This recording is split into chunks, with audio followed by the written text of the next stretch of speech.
world and has created this highly illustrated and concisely written technical book. The easy-to-read format is understood from the youngest reader to the most intelligent and mature readers. Google and Amazon book reviews include, "This is the best little book I have ever read. It is amazing how much information is in this book." And a beautifully written and illustrated book. The author has a gift for describing complicated technical details in a very understandable style. This book is available now in paperback on Amazon. Search High Tech versus the Highest Tech by Jeff Tischler. 100% of proceeds go to missions. That's High Tech vs. the Highest Tech by Jeff Tischler.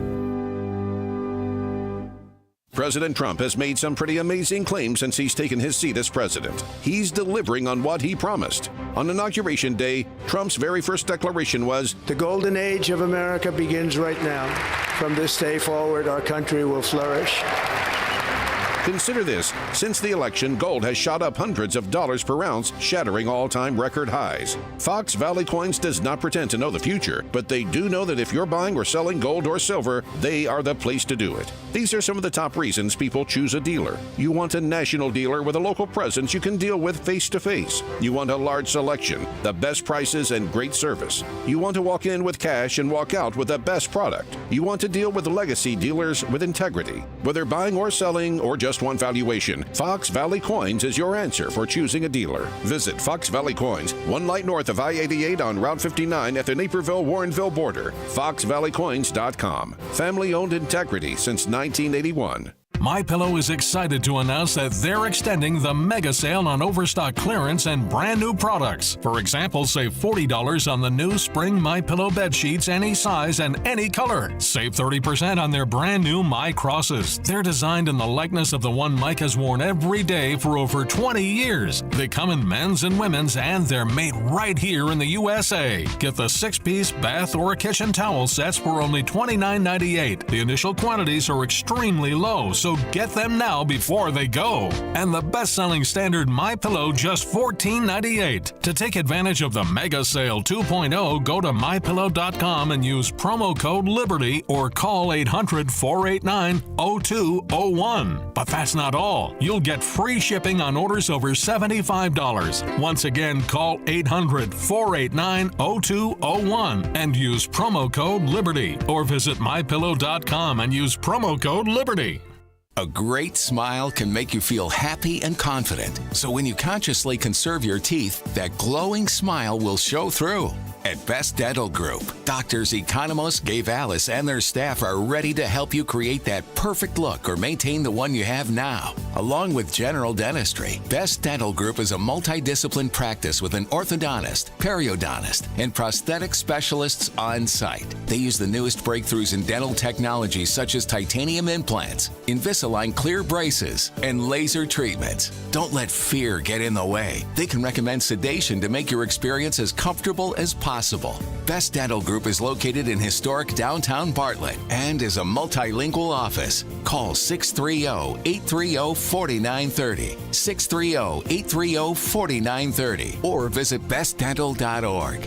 Best Dental Group, sharing your conservative values and helping you to conserve your teeth. Would you go to court without a lawyer when the other guy is lawyered up? Or are you going to go it alone and learn law and procedure as you go? When you have an insurance claim for your home or business, it's the same thing. This is Dan Lights from Crosscom. We inspect your property, file your claim, negotiate the damages, and maximize your settlement with your insurance company. Insurance companies will send out their inspectors that work for them, get paid by them, and represent them. Not you. If we complete the repairs approved by your insurance company, our service is free. Crosscom Public Adjusters has turned denied claims into approved claims. We've also increased insurance claims anywhere from 23 to 1,000%, and we could do the same for you.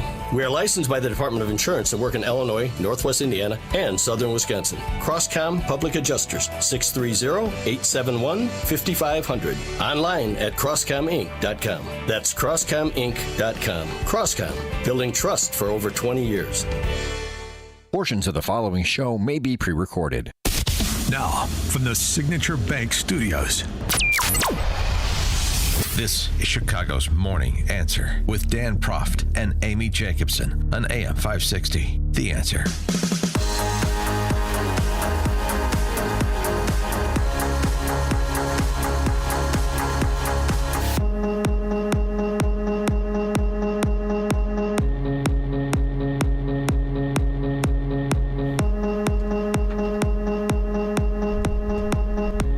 Top of the morning, Danny and Amy, like the swallows to Capistrano. Federal workers have returned to Federal Plaza in Chicago, but, mainly to protest. More protestations from federal workers and their representatives, both in terms of public sector unions and the politicians owned by said public sector unions yesterday at Federal Plaza in front of the Klaczynski building. Lori McCann. She's a rep for the National Treasury Employees Union. We have these employees here. They remain. They're hardworking. They're coming in, showing up despite the chaos that we're in. Finally showing up. In fact, this is the first time they're showing up in many moons, according 5 years. Anybody who's been down and around there, anybody who's staying over at the Union League Club, and you can look into those buildings and see they're empty. So now they're showing up, and it's only they're showing up because they're compelled to do so. Representative Robin Kelly. Oh, that's my girl. A couple of congresswomen were there. We appreciate each and every one of you because you protect all of us. We could not be where we are without you. So thank you for hanging in there. Well, some government employees protect the public and others do not. Others sort of prey on the public, actually. But, okay. Michael Kidney is a federal worker, was formerly of the Consumer Financial Protection Bureau, the invention of one Senator Pocahontas from Massachusetts. He has been dislodged, and he's none too happy about it. We just wanted to go back and do what Congress charged us with doing, protecting Americans. Please help us get back to work. Mm-hmm. And, of course, you had that cute little congresswoman from the Little Rascals gang, Mike Quigley. If this was about saving money, they wouldn't have gotten rid of the inspectors general. Who have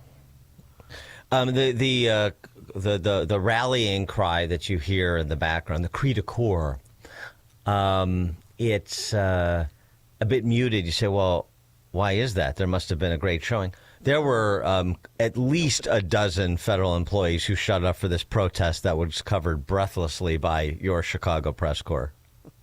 312-642-5600, turnkey.pro answer line. You could also text us on that very same line. I remember the day when you couldn't do that wouldn't be a protest unless there was 50 people there. That was the metric that they used to use.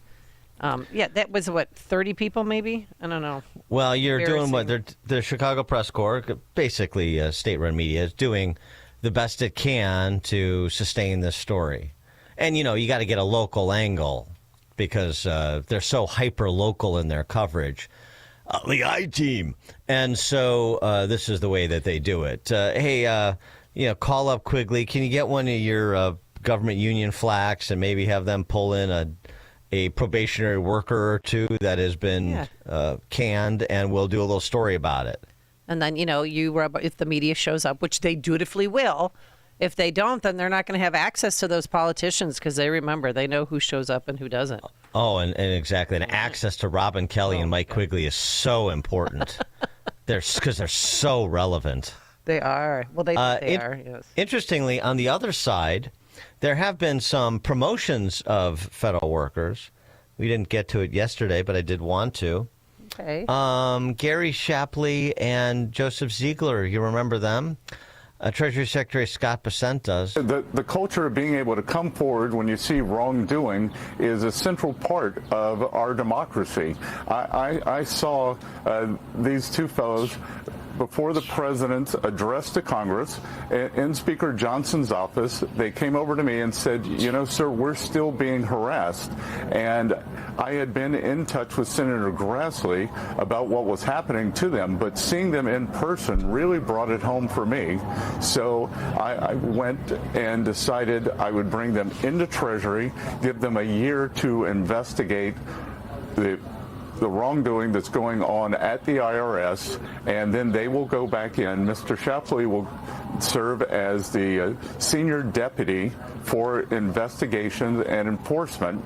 So we'll have them in Treasury. We'll learn what's been going on at the IRS, what's been wrong, how could this Hunter Biden nonsense have happened, and we're going to make sure it doesn't happen to anyone again, whether they're Republicans, Democrats, or independents. Yeah, those whistleblowers on the Hunter Biden IRS investigation that the FBI and IRS collaboratively worked to try to spike, they're getting promoted. Yeah. And it's wild. I just heard from Michael Kidney that a very sympathetic CFPB employee, we're told, about all they want to do is work to protect the public. Boy, it's amazing with all the time they're devoting to protecting the public over at places like IRS and FBI. It's amazing they made the time to harass Shapley and Ziegler. By the way, Joseph Ziegler, remember, self-identified, testified to it in public hearings, Democrat, gay man. Right. So, but we're not interested in that, just like we're not interested in Scott Bessent's sexual orientation. Nope. We're interested in their conduct, the substantive work performance, and that's what we're talking about now, because we have changed who's in charge from the identitarian Marxist revolutionaries to people whose charge is to seek vengeance on behalf of the American people in the terms of success for said American people. You see the difference? And one of the things that Scott Bessent has been explaining to us, and it cannot be repeated enough, is that success for the American people requires a bit of a reckoning with the Leviathan in D.C. And so we need to shrink the size and expense of government in order to make room for the private sector, which is the real wealth-creating engine in a free society. So we're changing our attitude away from identitarianism. We're changing our attitude away from government centrism and to merit and market opportunity. It's really not that complicated, a paradigm shift. And because it's not complicated, the left and their Chicago press corps allies and their D.C. press corps allies, the big government press corps, have to try to obfuscate that simple paradigm shift that I just framed in any way possible and present as many stories that demand your empathy, they tell you, as possible. But it's actually quite straightforward. Mike in Union. Come on, Dan. The reason 12 people showed up at the plaza was because they're protesting from home, Dan. That's what federal workers do. So, they zoomed. Probably a couple. So have a great day. They zoomed in. The rest of them. They zoomed it in. Yeah. Well, solidarity, right? Yeah. I mean, look, I'm just as upset as Michael Kidney is, but I mean, I'm not going to drive in from Downers Grove. Please. Yeah. No. Where am I going to park? I don't want to pay for parking. Yeah. It's not safe down there, I hear. No. George in Naperville. What a moment this must have been for these people to see their fellow workers for the first time. Yes. In 5 years, yes. Yeah. Hey, Michael, you're not just a disembodied head on a Zoom call. It's so good to meet you in person. Craig in Mount Greenwood. Oh, hey, good morning, Dan. Hey, thanks a lot for taking my call. You know what? So when Biden came in there in an instant, he wiped away Keystone Pipeline and put thousands of workers out of work, and then also the wall, shut down that wall and everything, all those contracts with all kinds of contractors, all the people working on that wall, and many other things. Where the hell were these judges, all these judges worried about people losing their jobs? It's not about people losing their jobs. It's about the government animals, swamp creatures and everything like that getting busted up is the problem. Thanks for the call, Craig. I was just thinking about George from Naperville's comment about federal workers protesting in solidarity from the comforts of their home. I wonder how many did so and watched the recap on ABC 7 there while they were Jeffrey Tubining themselves at home. Hey. It's always a possibility, but you don't want to think about it too much, Dan. Dan and Amy, Chicago's Morning Answer. Connect with Dan and Amy on the AM 560 The Answer mobile app. Just text the word app to 64636 to download the app today. Why do so many companies count on Riverdale Plating and Heat Treating? Consistent high level of quality, an ISO certified and A2LA accredited heat treating, electroplating, fastener sorting, and packaging job shop. Riverdale Plating and Heat Treating meets and exceeds client specifications. Whether a high volume or a small production run, their processes ensure a job well done. Celebrating their 15th anniversary this year, they specialize in metal fasteners and stampings for automotive and other industries. And with a newly expanded sorting department, there are many sorting and packaging options to meet your needs. Riverdale Plating and Heat Treating serves customers in Illinois, Indiana, Michigan, Ohio, Wisconsin, and Tennessee, with easy access to all forms of transportation from an automated facility in Riverdale, Illinois, just 15 minutes southwest of Chicago. Want consistent quality? Call Riverdale Plating and Heat Treating, 708-849-2050, or visit riverdalePHT.com. Hi, I'm Ken Mariotti, owner of Woodland Windows and Doors, a third-generation family-owned business since 1969. We know you're bombarded by choices when shopping for new windows or doors, so we're inviting you to experience the Woodland difference. For decades, we have been transforming living spaces with Marvin Windows, a fifth-generation family business. Marvin replacement windows have been known to increase the warmth of your cold rooms by 10 degrees. Think about that, 10 degrees warmer.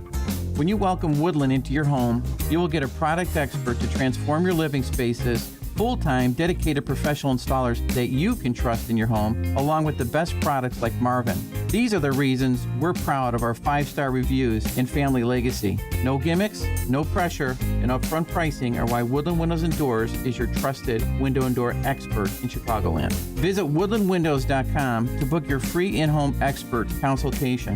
That's woodlandwindows.com, or stop by our showroom at the corner of Lake and Geary in Roselle. AM 560, The Answer. Is this on? Oh, there we go. I got to tell you, worst drive into work in at least 10 years. So there is a lot of snow out there, and the streets are not plowed, and I saw fishtailing, hydroplaning. I saw it all. So please allow yourself extra time when you travel to work. All right, coming up on Chicago's Morning Answer. At 5:38, I suppose we should devote some attention to the JFK files that President Trump released, and the suggestion, at least in some of the paperwork, that the CIA was indeed behind JFK's assassination. We'll take that up, so all you Oliver Stones out there, feel free to chime in at 5:38. Get ready. And the CEO of CPS, desperate housewife Pedro Martinez, is summoned to go to City Hall.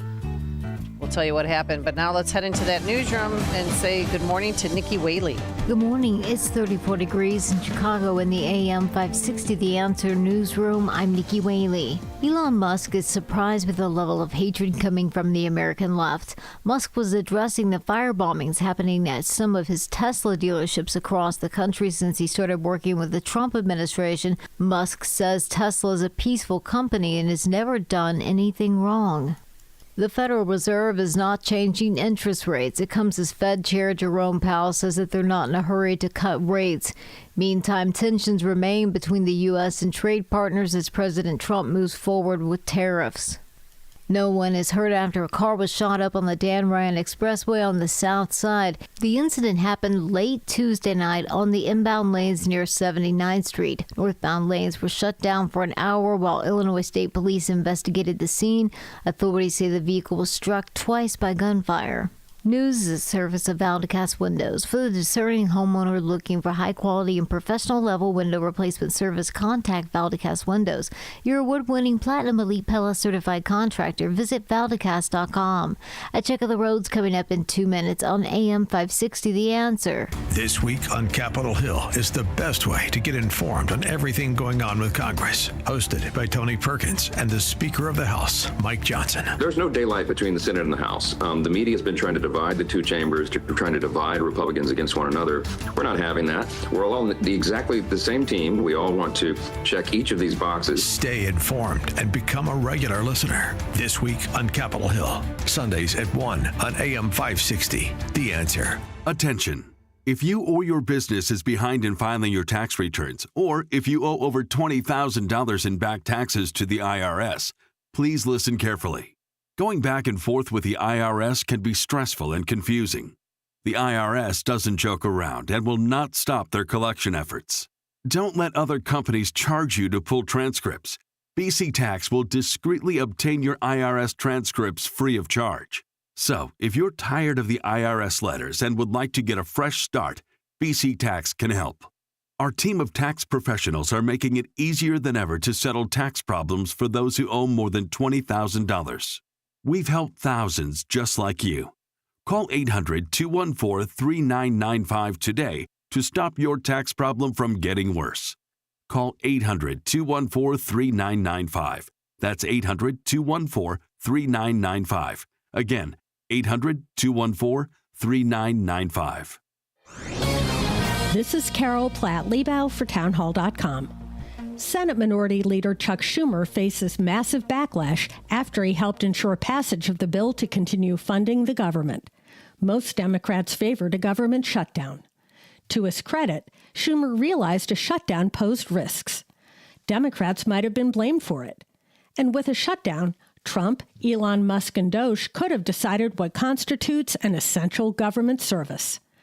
But the Democrat outrage against Schumer is so severe that he's had to cancel appearances on his book tour. The entire episode highlights the reason Democrats' approval ratings are in the tank. Regular Democratic voters, like most people in the country, believe in common sense and moderation. But both the energy and the money in the Democratic Party is with the far left. They're the ones running the party right over the cliff. I'm Carol Platt-Liebau. Are you concerned with AMD? Now, protecting your eyes is easier thanks to New Nordic's Blueberry Eye Supplements. Available now at Amazon.com or NewNordicUSA.com. How can you get from here to there? We've got the answer from the AM 560 Traffic Center. I-57 northbound in Cook County. This is near Volmer Road. Accident just before the on-ramp to Volmer. That's off to the right shoulder. Edens, it is good inbound, but the outbound Eden starting to see a little bit of traffic. Slow spots from Montrose to Lake Cook at 24 minutes. The Kennedy inbound, it's clear, it's open, but it's the outbound side. Stop and go. This is from the Jane Byrne interchange to Montrose, and it's due to that road work that takes out 2 lanes of traffic. You've also got road work in Des Plaines affecting Wolf Road between Toohey and Gulf with varying lane closures. Traffic is a service of the daily podcast of Chicago's Morning Answer and The Sean Thompson Show. Hear both shows with limited commercials when you subscribe for free to the daily podcast at 560theanswer.com/podcast. Reporting today from the AM 560 Traffic Center, I'm Joanne Jeanette. Now, your official weather forecast.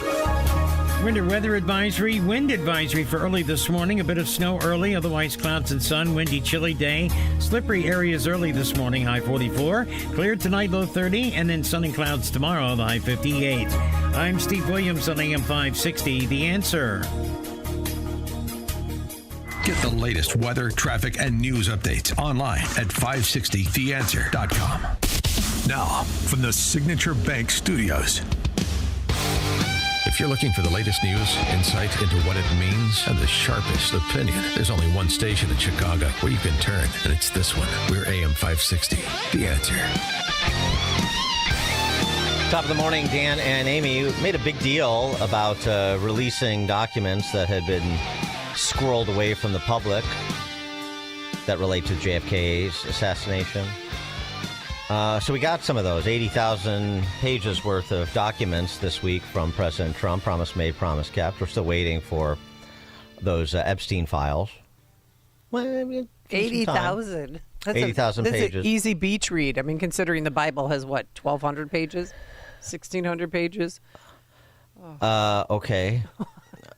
I'm just saying it's a lot to go through. And Chuck Gowdy and the I-Team when the documents were released, was feverishly trying to get through the documents to bring I'm sure breaking news to us. One of the interesting documents,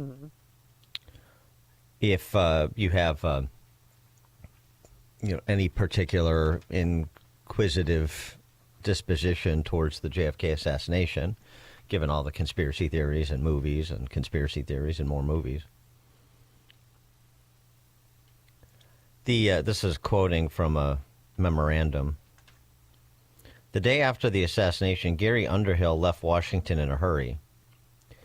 Late in the evening, he showed up at the home of friends in New Jersey. He was very agitated. A small clique within the CIA was responsible for the assassination, he confided, and he was afraid for his life and probably would have to leave the country.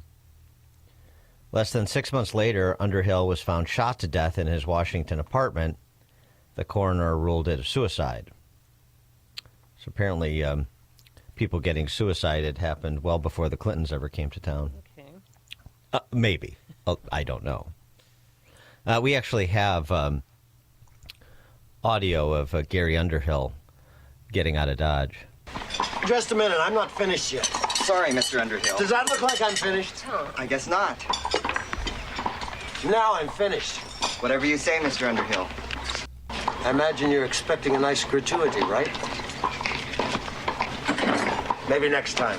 Mm-hmm. And then Fletch ordered a steak sandwich and a Bloody Mary and a steak sandwich, and the Underhills were never heard from again.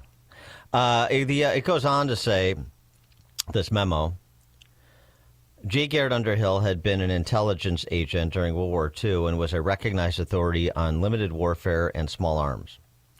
A researcher and writer on military affairs, he was on a first-name basis with many of the top brass in the Pentagon. He was also on intimate terms with a number of high-ranking CIA officials. He was one of the agency's fun people who perform special assignments, quote-unquote. Or, no, excuse me, unpeople. Did I say fun? Unpeople, okay. Like no identity. Unpeople who perform special assignments.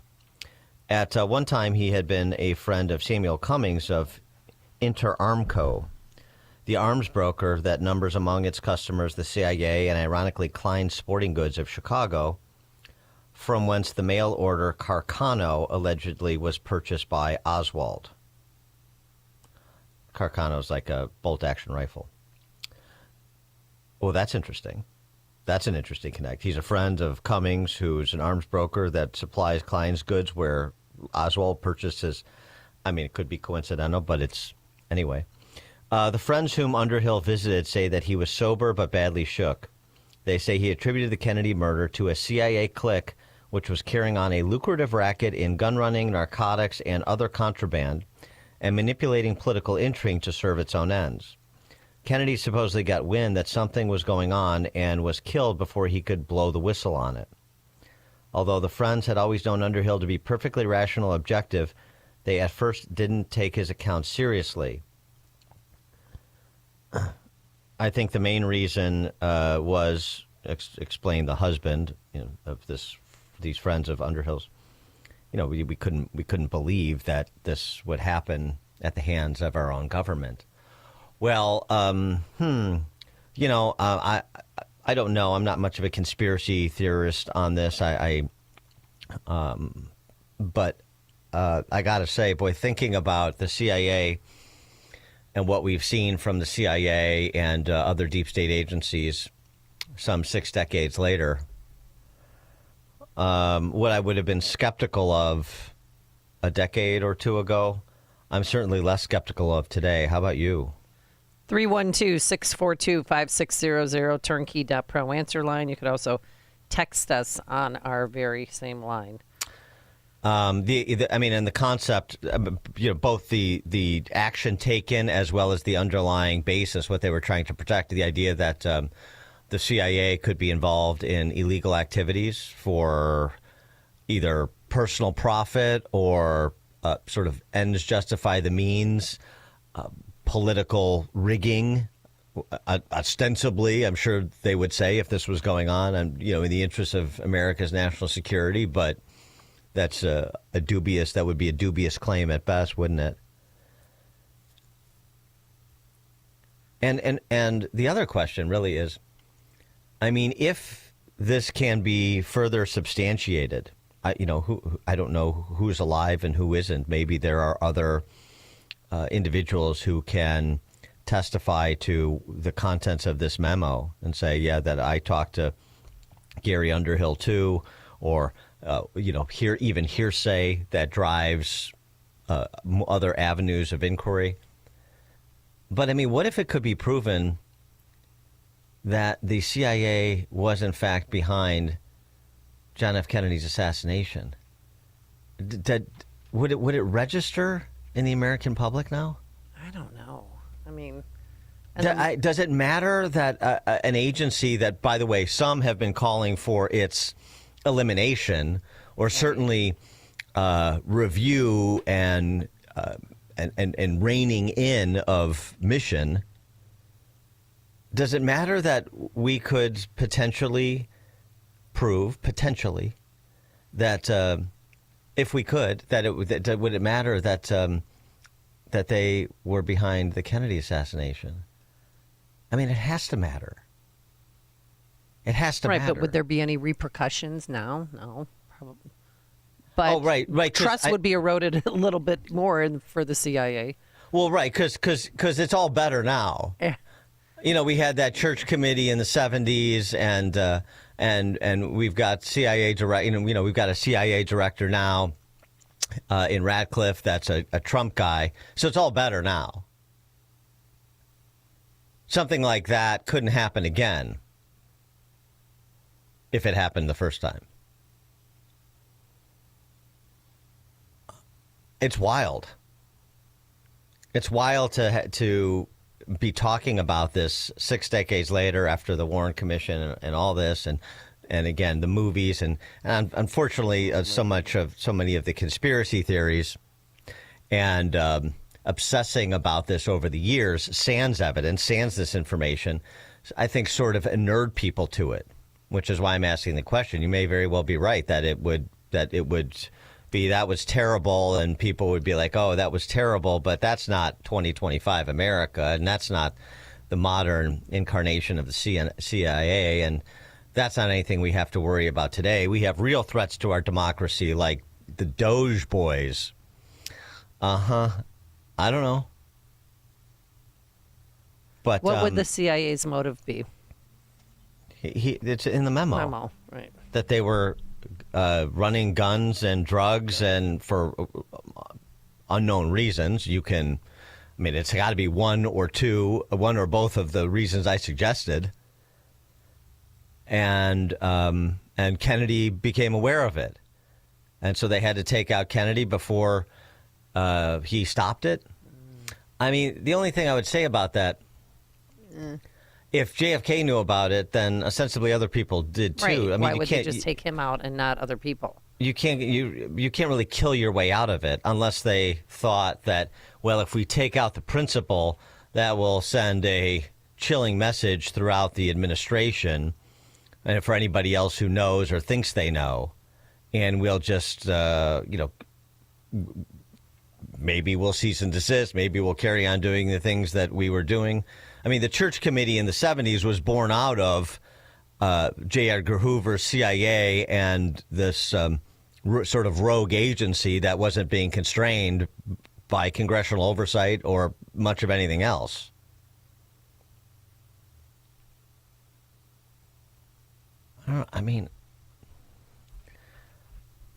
I think people have to let that wash over them a little bit. We also find in some of the documents that, this is, again, no surprise. I suppose there have been so many theories about Sam Giancana and the mob and the CIA and the combination of the two, and maybe Castro that have been bandied about that, again, this doesn't come as a surprise, but a name with a particular expertise and reputation within the agency, confiding in friends, that detail about where Lee Harvey Oswald purchased the bolt-action rifle and the connection back to the CIA. Interesting new tidbits, I think. And you know how averse to conspiracy theories I am. Something else, too, that was released so far. People are combing through these 80,000 pages. A CIA official named William Sturbitz claimed to the Rockefeller Commission in 1975 that he overheard CIA discussions in October or November of 1963, just before President Kennedy's assassination, about efforts to take out Castro. The deposition by Sturbitz, who worked within the CIA's Directorate of Operations beginning in 1964 and until 1973, taken at headquarters in April of 1975. But again, he's talking about what happened just before Kennedy's assassination. He talked about Miami Station and Task Force W, which was focused on operations against Cuba. Key part of his interview focused on a talk he overheard with Desmond Fitzgerald, the head of the Special Activities Staff, which became known as the Cuban Operations Group. Sturbitz also suggested that RFK Jr. was aware of the alleged Castro plot. He told the commission that the first knowledge he ever heard of discussions related to potential assassination attempts against Castro came in October or November of 1963 with Desmond Fitzgerald in Paris. And again, obviously, JFK was assassinated on November 22nd of 1963. Sturbitz contended there was some sort of plan related to a member of the Cuban military who had agreed to kill Castro, saying, I overheard that discussions were going on with a member of Castro's military, but that he wanted some Belgian rifles and a telescopic sight. And I know that subsequent to that time, Fitzgerald met with him again, and as I recall, as the personal representative of the Attorney General, Bobby Kennedy. And he goes on in more details about this. This is important, too, not because it's a surprise, but because you want an accurate reporting of the history here, the history of our country through every time period, on every big moment that informs perhaps our thinking, decision-making. Maybe we've learned some things from previous bad episodes, like the Bay of Pigs, that can inform our thinking and decision-making prospectively. I don't know. I thought this would, and I haven't really seen it being discussed much in social media and being taken up much on the networks either. I thought this would I thought once I saw that piece about the assassination, JFK's, not Castro's, this would make a bigger splash, but it's not really, is it? Mm-mm. No. Okay. I guess I've heard so many different conspiracy theories, and I watched all the movies, and I just, to me it was a big nothing burger. Well, I don't know I don't know how that's a big nothing burger. Were you familiar with Mr. Underhill? No. And his and the conversations, the alleged conversations he had with friends that were memorialized in documents related to the assassination? Has that been a significant part of, or any part of the explanation of what might have happened? These alternative theories, outside of the lone gunmen that were the Warren Commission concluded. Got a lot of text messages. Possibly Marilyn Monroe knew too much, and you know what happened, what they did to her. I don't know about that. Yeah, I'd like to know more about the whatever details we have regarding Underhill's death, too, Gary Underhill's death. He was suicide. Suicide.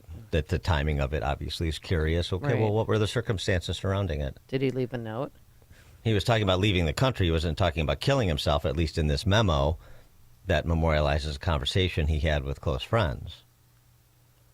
Dan and Amy, after seeing JFK, the movie, I had no doubt it was a conspiracy. After reading General Posner's Case Closed, I've never had a doubt that Oswald acted alone. Well, okay. I'm not taking a position, but other than to say that individual who seemed to be a credentialed guy in the inner sanctum or in some inner sanctums, and the accusation he made that was specific to illicit CIA activities, and then how that came apart leading up to his demise, I think it's interesting.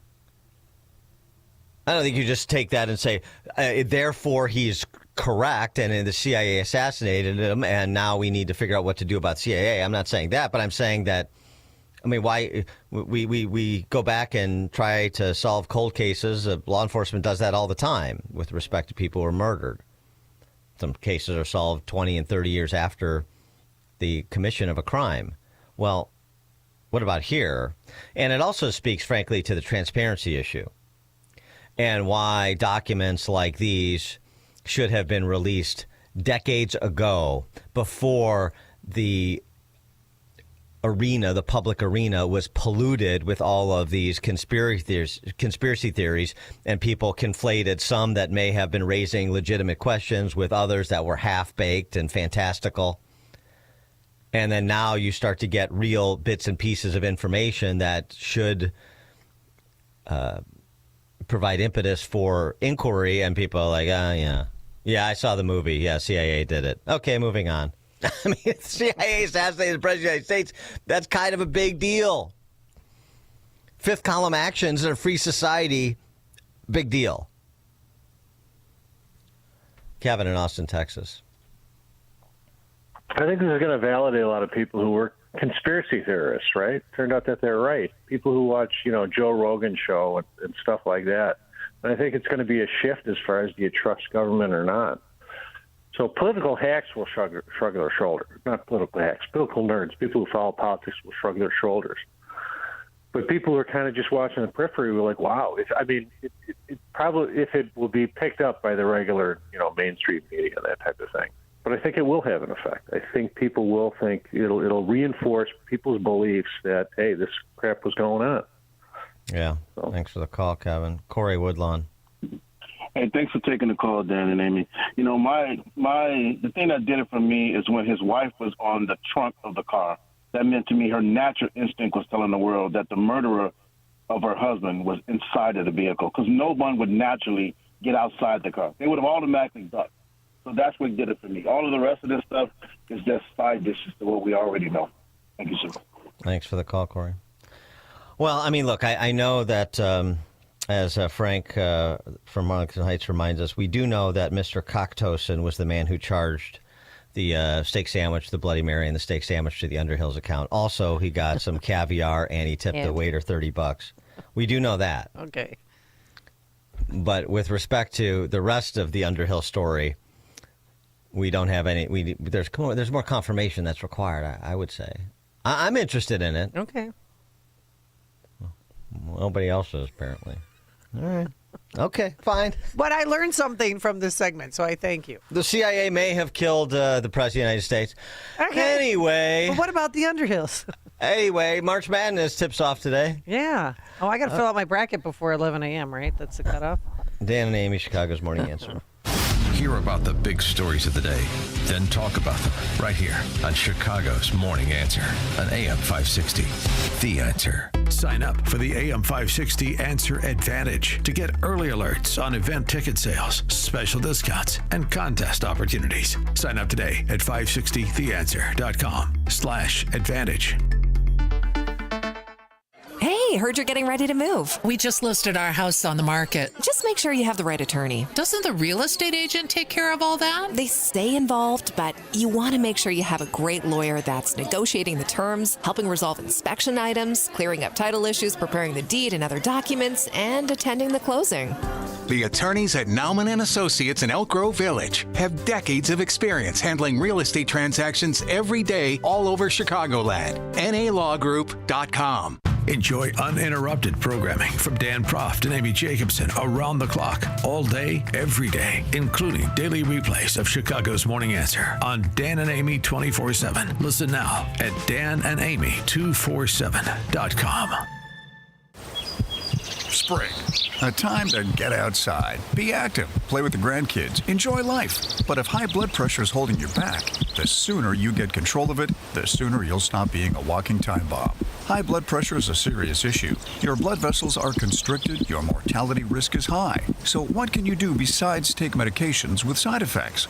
Well, there's a delicious juice that can help bring your numbers back down. It's called 120 Life, and it has natural ingredients that have shown to lower blood pressure. Yes, a superfood juice is showing amazing results for high blood pressure without the side effects of big pharma medication. Try 120 Life risk-free now with a 2-week trial pack. Go to 120life.com and use coupon code 560 to save 15% and get free shipping. They're so sure it can lower your blood pressure in 2 weeks, they'll give your money back if you're not satisfied. Order now. That's 120life.com. Use coupon code 560 at checkout for 15% off.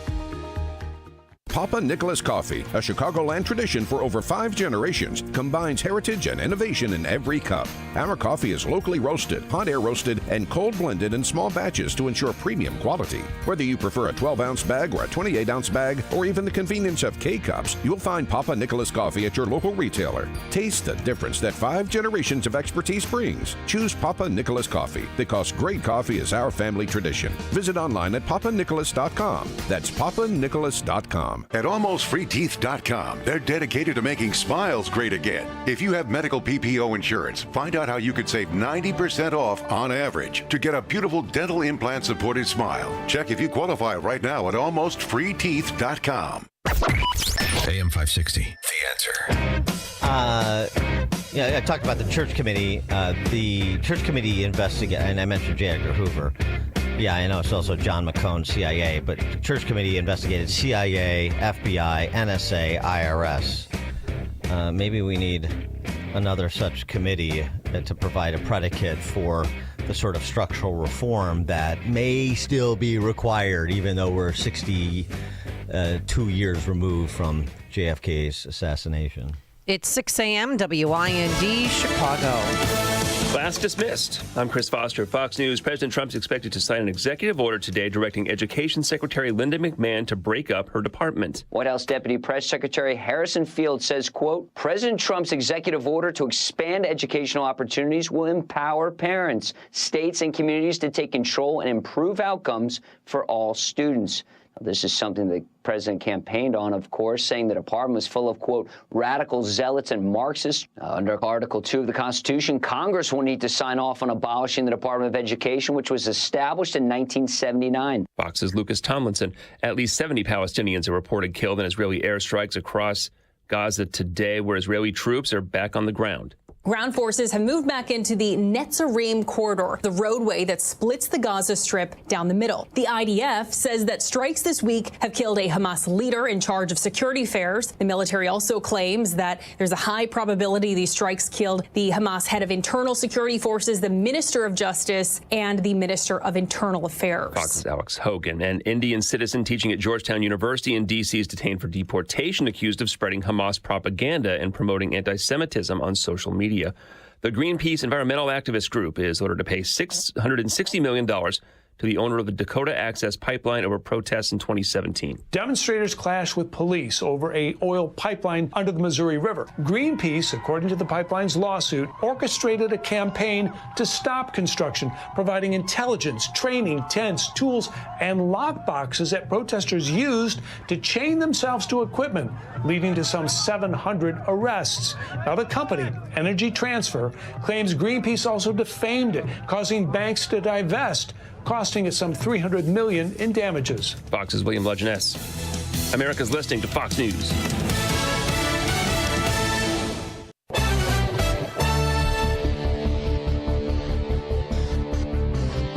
Good morning. It's 33 degrees in Chicago in the AM 560 The Answer newsroom. I'm Nikki Whaley. The Federal Reserve is holding interest rates steady despite some signs that the economy may be slowing. The economy is strong overall and has made significant progress toward our goals over the past 2 years.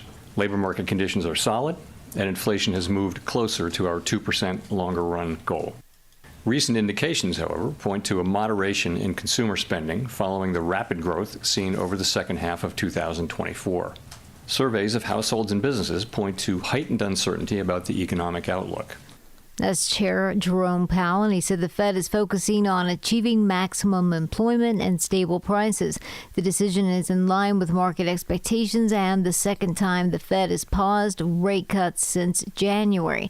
This after the central bank cut rates 3 times at the end of 2024 due to weakening employment data and cooling prices. A $3.5 million settlement is being awarded to a woman who claims she was sexually assaulted in 2022 by a fellow student. A lawsuit filed against South Suburban Homewood Flossmoor Community High School District 233, accusing the school's administration of failing to respond adequately after Amaya Blair reported being assaulted during her first period theater class. The settlement was reached without the district's admission of wrongdoing. News is a service of Fox Valley Coins. No waiting, no problems, no charge. For in-store verbal appraisals, bring your gold or silver today. FoxValleyCoins.com. A check of the roads coming up in 2 minutes on AM 560 The Answer. When you need to talk about what's happening today. Hey, can I talk to you for a second? There's one place you can come to. The Sean Thompson Show. Do it! Do it, I dare you. Do it! Get in the conversation. Everybody talks about that show. Sounds great, doesn't it? Weekdays starting at 4. This is easy. I like his honesty and his frankness. Every day I listen to him, I learn. He says what's on his mind. He's real. Best person out there to listen to. We're combating people who prefer the lie. He's Sean Thompson, only on AM 560. The Answer. Only 2 things in life are certain, death and taxes. How about one more? Switch from Verizon, AT&T, and T-Mobile to cut your bill in half with Pure Talk. For just $25 a month, you get unlimited talk, text, 5 gigs of data on America's most dependable 5G network.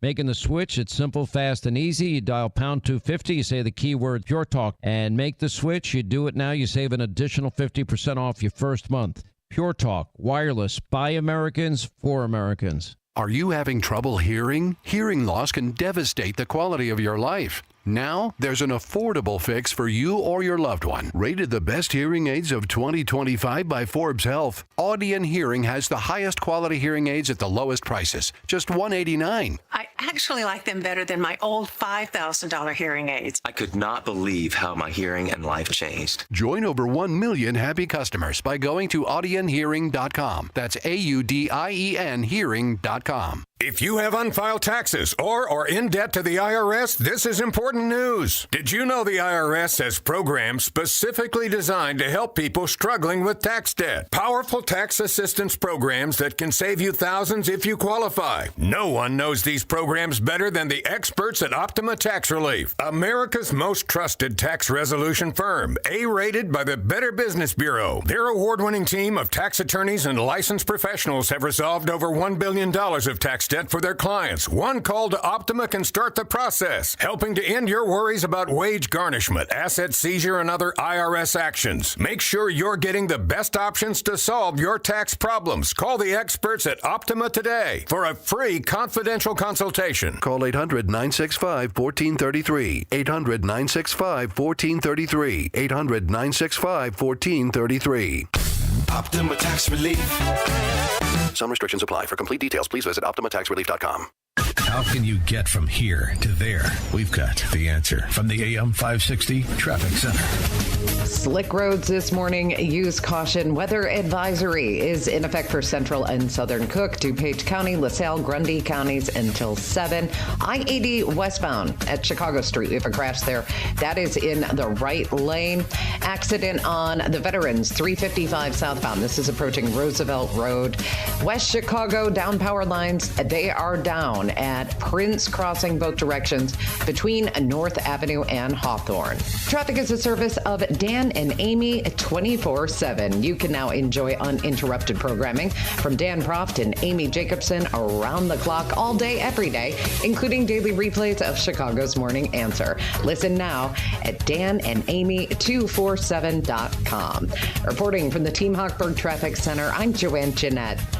Now, your official weather forecast. A winter weather advisory and a wind advisory in effect for early this morning. A bit of snow early this morning as well. Clouds and sun, windy and chilly for today. Slick spots early, high today 44. Clear, cold night tonight, low 30. Sun and clouds for tomorrow and the high at 58. I'm Steve Williams on AM 560, The Answer. Get the latest weather, traffic, and news updates online at 560theanswer.com. Now, from the Signature Bank Studios. This is Chicago's Morning Answer with Dan Proft and Amy Jacobson on AM 560. The Answer.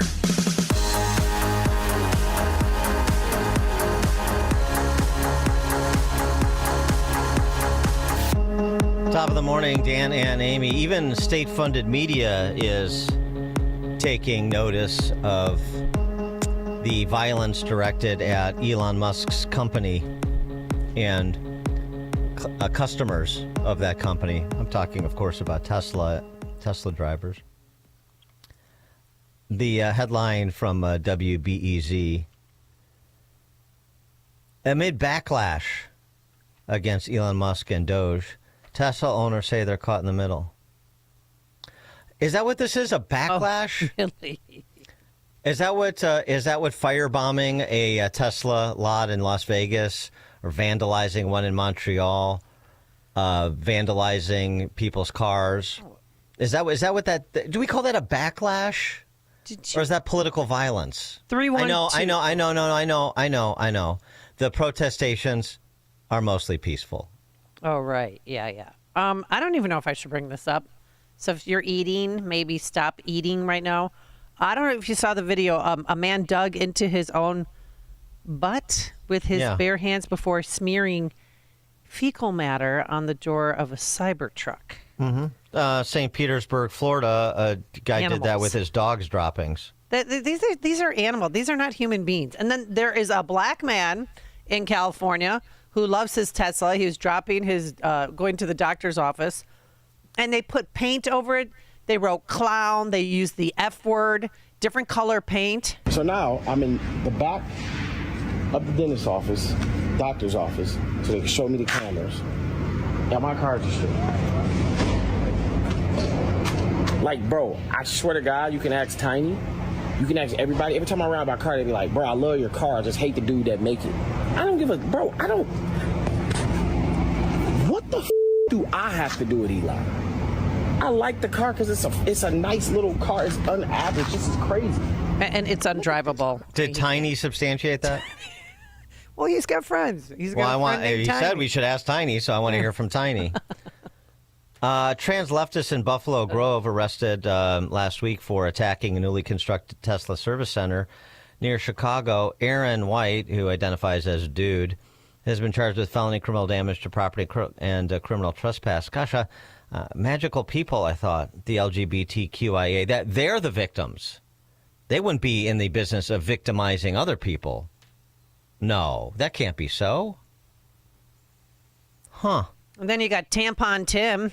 He's getting a kick out of Tesla stocks plummeting. He just, loves this. Saying on my phone, I don't know, some of you know this on the iPhone, they've got that little stock app. I added Tesla to it to give me a little boost during the day. 225 and dropping. So. And if you own one, we're not blaming you. You can take dental floss and pull the Tesla thing off, and take out, just telling you. When does Tim Walz's comedy tour come to Chicago? So what are we seeing from the left?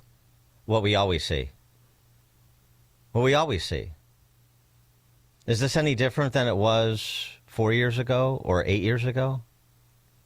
What was cancel culture? Cancel culture was just focusing on the political principles in these policy battles? No, it wasn't. The left goes right after their neighbor, goes right after the individuals that are afraid to enter the fray, because that's where they know there is weakness. So they'll go right after the Tesla drivers, like that guy you heard from. Wait, what do I have to do with that? You have a Tesla. You're going to be punished until you learn to fold in. Just like all of the other examples of cancel culture, just like the attempted assassination of Brett Kavanaugh. Right. Pick an issue, any issue. Abortion, climate change. How is this different than the the eco-supremacists running around throwing soup on paintings or gluing paint themselves on to the or paint on people wearing fur coats, or gluing themselves to the floor at sporting events to make a spectacle of themselves. And worse, how to build how to blow up a pipeline. That's a book. That's a tutorial from an eco-supremacist that was made into a movie by I think Netflix. Oh yeah. How is it different than Black Lives Matter? Pigs in a blanket, fry 'em like bacon. Burning down police precincts. Well, this is not going to help turn their party around. That's for sure.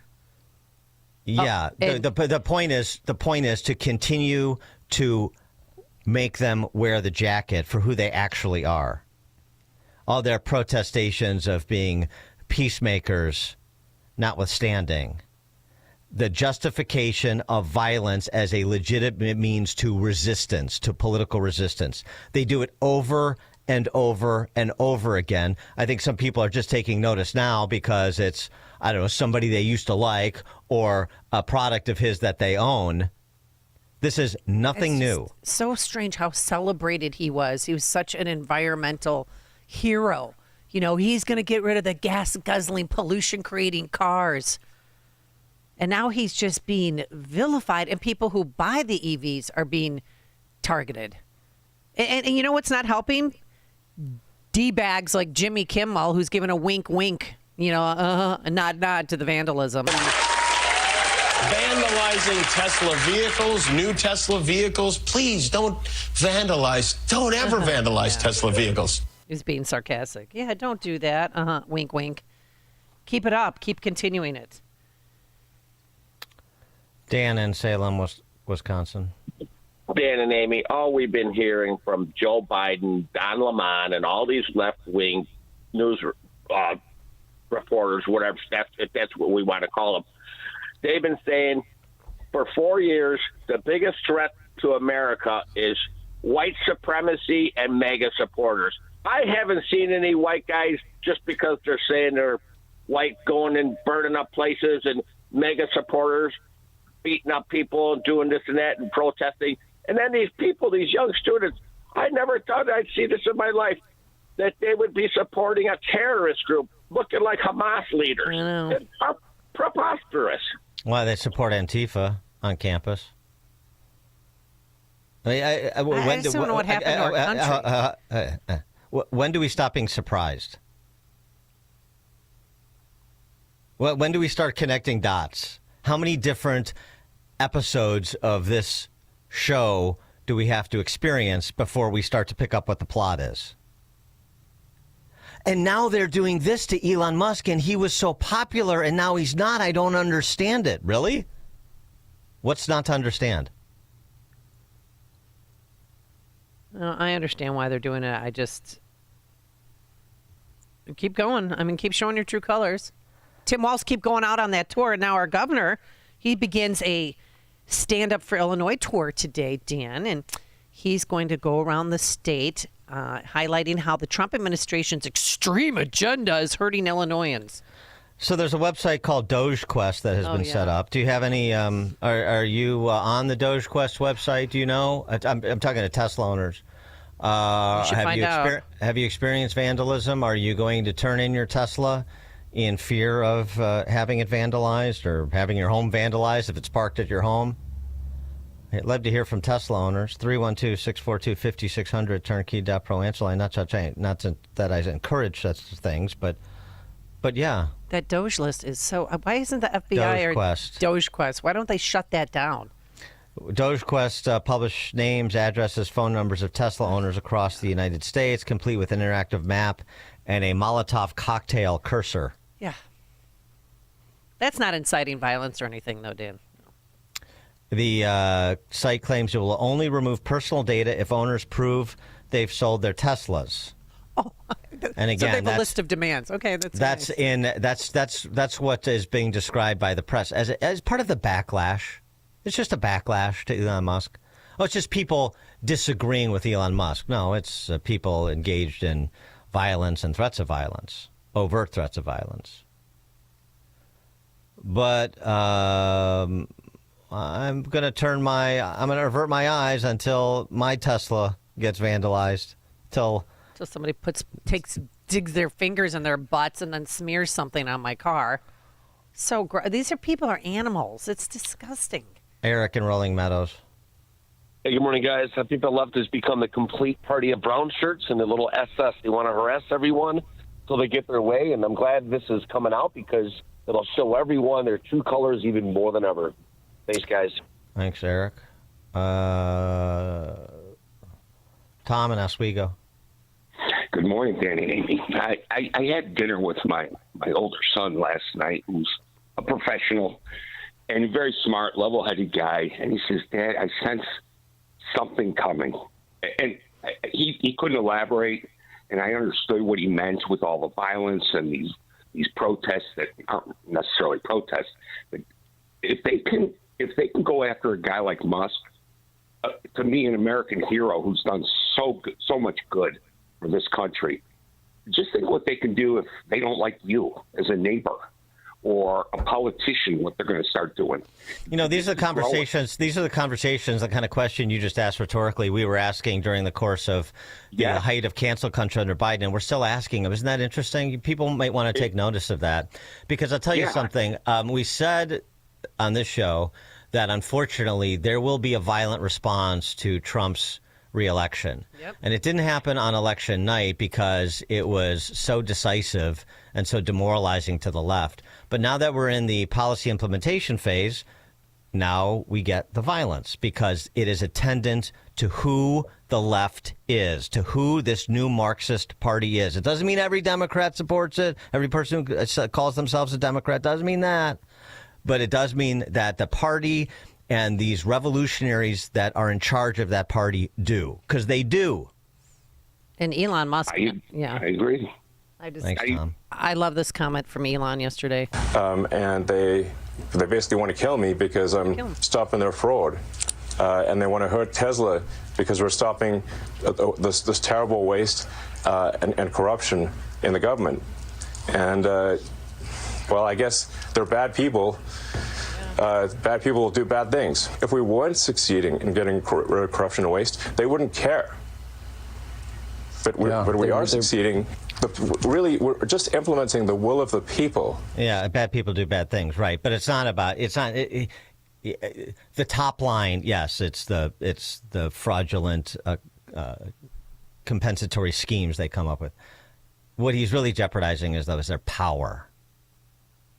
It all comes back to political power, the ability to subject others to their will. That's the impetus for everything that is done by the left. Everything is about control. Bill in LaSalle County. Hey, if I were a homeowner with solar panels and a Tesla battery pack on the side of my home, I would be extremely worried right now too. Arm yourself. Thanks for the laugh. It's talking about you blow up somebody's house. Oh, they don't think that they won't do that. That's the thing. These people. This party they're sick and twisted. Robert, Bloomingdale. Good morning. Elon Musk. This is sick what they're doing to the cars and everything. Elon Musk is a billionaire because of carbon credits. He's no angel to the conservatives. Secondly, hold on. To your first point, he's not a billionaire just because of carbon credits. Certainly, that has been attendant to the success of Tesla. There's no question about it. And all those subsidies that were provided by the same Democrats running around blowing up his cars. Right, but can I make a second point, please? Yeah. I'm all for this Deutsche agenda. I'm all for it. But how many people have been arrested and prosecuted for government corruption? This is corruption that was passed by the Congress and signed by the president into law, past presidents. I'm all against it. But it was perfectly legal. And how many people have they arrested and prosecuted for corruption? Because it is corruption. I agree with you. But it's legal corruption. Well, understood, which is why we need more than just Trump with his phone and his pen a la Obama. This is where, Congress, the House and the Senate, particularly the House, has not been as active and proactive as they need to be, the slim majority notwithstanding. If you can get the slim majority to come together on the CR, then let's get it to come together on aspects that facilitate things like the Doge project. I agree that it's quote-unquote legal. Well, this is where you have the three co-equal branches, and you need an active executive, and you need an active legislative branch exercising the power that is conferred to it, and you need active courts. Not activist courts, but active courts properly interpreting and restraining.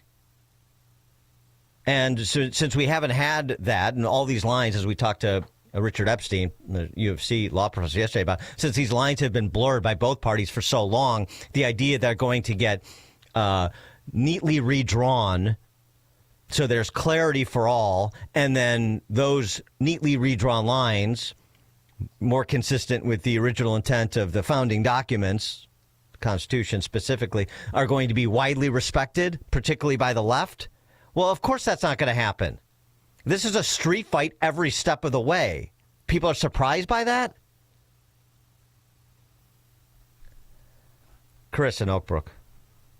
Hi. About 3 months ago, I was never a big, Tesla person. But when seeing Elon back Trump, I actually went out and bought two.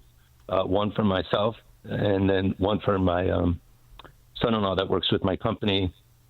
And I think they're the best car now. I cannot brag enough about how great they are. They are so fun to drive. I use it all the time. I have a Cadillac that it's an Escalade. It sits next to it. I use it, once in a while if I have to, pick up some kids at the airport. But the Tesla is an amazing car, and I love what Elon is doing. And I'm trying to get my twin brother to get one now. I just think they're the best car. They're great. Are you fearful that anyone's going to vandalize your car? Well, Chris, what you do is you take that Cadillac hood ornament and you put it on your Tesla. That'll solve everything. Thanks, Chris. Appreciate it. Vince in Geneva. Yeah, don't need an electric car. Never wanted to buy an electric car. Don't even know where I'm going to charge it, but I just ordered one 2 days ago. They got a great lease deal going on, and I can't wait for someone to try to do something to my car. Because we can't be cowards. Elon Musk saved free speech, saved this country, and we can't be like cowards and run away from this. This is the fight for the future of our country. So God bless Elon Musk. All right, Vince, thanks. Oh, nice. Sean, Darien. Hey, good morning, guys. Yeah, my son has a Tesla sitting in our driveway right now. I welcome any one of those little punks to come on over to my house and my driveway and try something. If the police will not do their job and put these punks in jail, because that's a deterrent, and if these creeps are off the streets, this violence doesn't happen. Please come on over to my house and try it. Thanks for the call. I have a feeling, and before too long, there are going to be Teslas, especially the self-driving ones, being driven around with the actual driver manning like a 50 cal on top of the Tesla. It's going to be like Road Warrior out there with these Teslas before too long. Do you have those in Florida? Because I was in Phoenix last weekend, and they're everywhere, and I can't even look at them. Like, that is ridiculous. Do I have what? Do they have driverless Ubers in Florida? Because I was in Phoenix, and they are everywhere. I don't know about driverless Ubers, but I know some people down here that have the driverless Tesla. Uh-huh. Oh, I mean, that for personal use, not commercial use. Yeah. Oh, my gosh. I almost hit one. Dan and Amy, You almost hit one. Whose fault would that have been? Well, because he looked like... I don't know if we want to litigate this here, but I thought he was in the right-hand lane going to turn right, and he went straight, and I almost turned right into him. He's not him. It's a thing, okay? I don't understand that. It's so creepy to me and scary that's probably what's going to happen in Chicago, too. We're going to have driverless Teslas that are Ubers. Dan and Amy, I'm still not clear that the automatic driving vehicle was not in the right. I don't know. Whatever. It was so weird. This is the best version of the Democrat Party we've ever seen. Dave and Lyle texted in. And another text message from 847. Let's have AOC and Crockett weigh in on the Tesla violence. By the way, I still think the ticket for 28, since you mentioned it, should be Pritzker and Jasmine, and then it's Tubbs and Crockett, and they could wear those linen suits like Don Johnson and Philip Michael Thomas. Uh-huh. I mean, I think that'd be pretty good branding. Uh-huh. Tubbs and Crockett. Don't you think? That's really good. Yeah, I like it. Well, think about it. Especially you Democrats out there. Tell me I'm not right. Dan Amy, Chicago's Morning Answer. You're listening to Chicago's Morning Answer with Dan Proft and Amy Jacobson on AM 560. The Answer. Maha starts with Virago, making America healthy again. With the worst flu season in years, you need an immune system boost. The stronger your immune system, the stronger your body fights and defends against So get Virago. Virago Immune Enhancement Support is a unique blend of 23 nutraceuticals, ingredients that have been available as individual nutraceuticals, but now working in synergy to maximize their effects. Recommended by medical physicians, dentists, and other healthcare professionals, Virago is the nutraceutical cocktail for immune support. Developed to strengthen your immune system for quick response to immune challenges, for short and long-term immunity, antiviral, anti-inflammatory, antioxidant. It even protects your heart, kidneys, liver, all in a unique liquid supplement for better absorption. Order online at myvirago.com. That's myvirago.com. myvirago.com. Use coupon code IMMUNE to save 30%. Quality ingredients for optimum health. Maha, making America healthy again starts with Virago. Hi, I'm Ken Mariotti, owner of Woodland Windows and Doors, a third-generation family-owned business since 1969. We know you're bombarded by choices when shopping for new windows or doors, so we're inviting you to experience the Woodland difference. For decades, we have been transforming living spaces with Marvin Windows, a fifth-generation family business. Marvin replacement windows have been known to increase the warmth of your cold rooms by 10 degrees. Think about that, 10 degrees warmer. When you welcome Woodland into your home, you will get a product expert to transform your living spaces, full-time, dedicated professional installers that you can trust in your home, along with the best products like Marvin. These are the reasons we're proud of our 5-star reviews and family legacy. No gimmicks, no pressure, and upfront pricing are why Woodland Windows and Doors is your trusted window and door expert in Chicagoland. Visit woodlandwindows.com to book your free in-home expert consultation. That's woodlandwindows.com, or stop by our showroom at the corner of Lake and Geary in Roselle. There's a reason potato chip companies don't package their items in a clear bag. Because then you would easily see only 2/3 of the bag is actually full of potato chips. The rest is just air. It's a little like when you go into your retirement and you want to use that 401k, but you find out only 2/3 are yours and the rest goes to the G. Tom Fortino and Alpha Wealth Group can help you. He can help you forecast what that tax bill will be in the future. That way you can build a strategy now to potentially decrease your tax liability in the future. In other words, more for you and less for the G. March is the month when all you think about is doing your taxes next month. So why not have a meeting now that deals with all the April 15ths in the future? All you have to do is call Alpha Wealth Group today at 630-864-6711. That's 630-864-6711 or online at alphawealthgroup.com. Advisory services through Retirement Wealth Advisors, LLC, and SEC registered investment advisor. Insurance and annuities offered through Alpha Wealth Group, licensed in Illinois. AM 560, The Answer. We've got some high school driver's ed teachers weighing in about your near accident with the driverless Tesla. Yeah.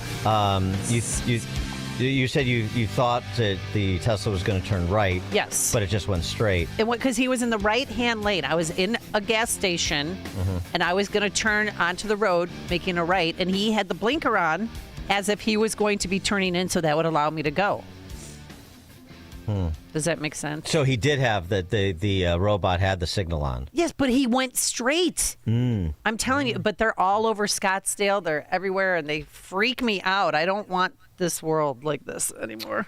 And then I bet an AI is going to win the NCAA bracket, too. Text from 630, driverless Ubers would be an improvement in Chicago. Yeah, well, so would 50 cal rifles on people's hoods. We got a text from Judge Jimmy telling me to look me up when she's in Phoenix. The issue is prosecuting to the full extent of the law.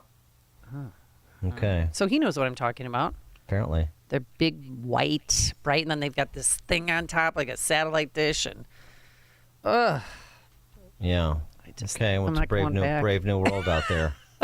All right, coming up on Chicago's Morning Answer. At 6:36, we don't need to copy New York City's ideas anymore. We're ahead of the learning curve under Brandon Johnson, 6:36.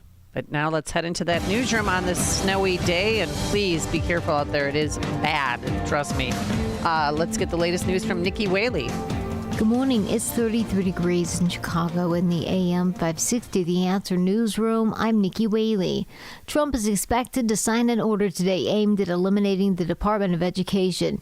He's set to do so at a White House ceremony attended by multiple Republican governors and state education commissioners.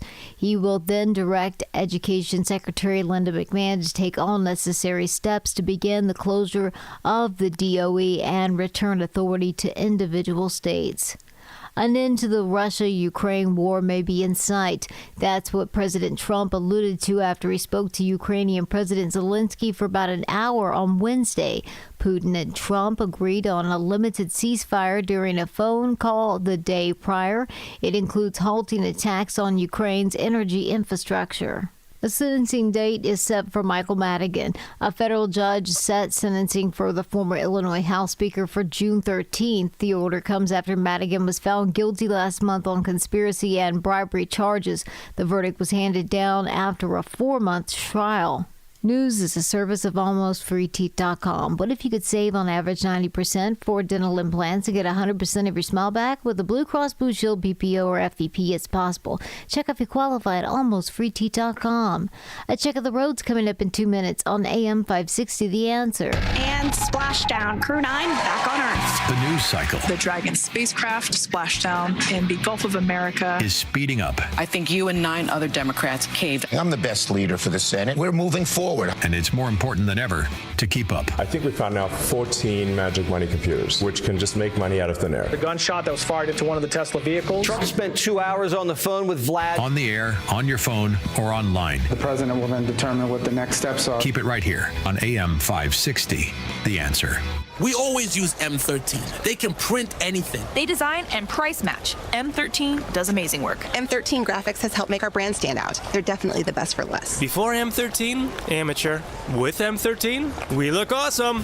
M13 Graphics, Chicago's leader in full-color design and printing. Set your business up for success with exceptional print products. Turned around in just 24 to 48 hours. Business cards, postcards, posters, banners, brochures, apparel, you name it. M13 will design and print nearly anything for your business. They have the right people in place and a reputation that keeps customers happy and coming back for more. They're a Chicago company that embodies the idea of business integrity. They live it every day. After all, in this country, you're free to do business with who you choose. Respect that freedom. Choose the best. For speedy turnaround, excellent service, and the best pricing in Chicagoland, choose M13 Graphics for all your design and printing. Online at M13.com. Visit M13.com or call now, toll free, 877-M13-1913. That's 877-M13-1913.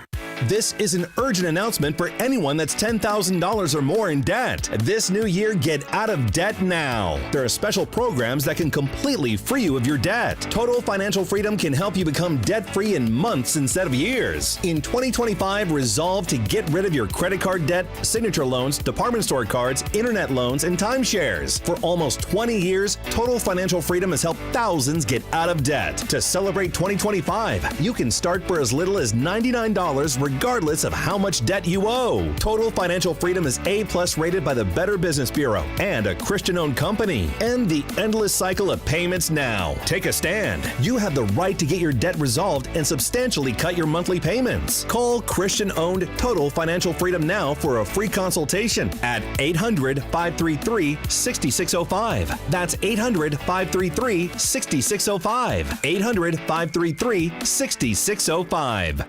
Virago is fending off viruses and making America healthy again. Hi, my name is Dr. Michael Huber. I'm one of the co-founders of Virago, the immune enhancement cocktail. Here are some of the testimonials of Virago users. Hello, my name is Jim Thompson.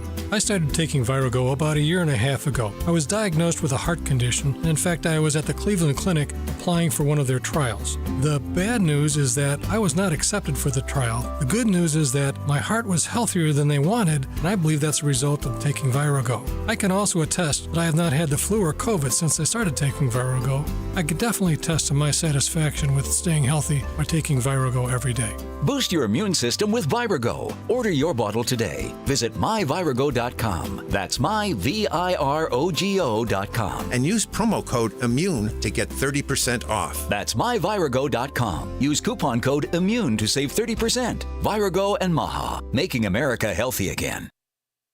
How can you get from here to there? We've got the answer from the AM 560 Traffic Center.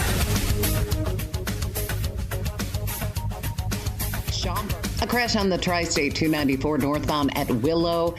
Schaumburg accident at Gulf and Walnut. Reports of an accident in Villa Park. This is at North Avenue and Villa. A winter weather advisory. It is in effect for southern and central Cook, DuPage, LaSalle, and Grundy counties till 7 o'clock.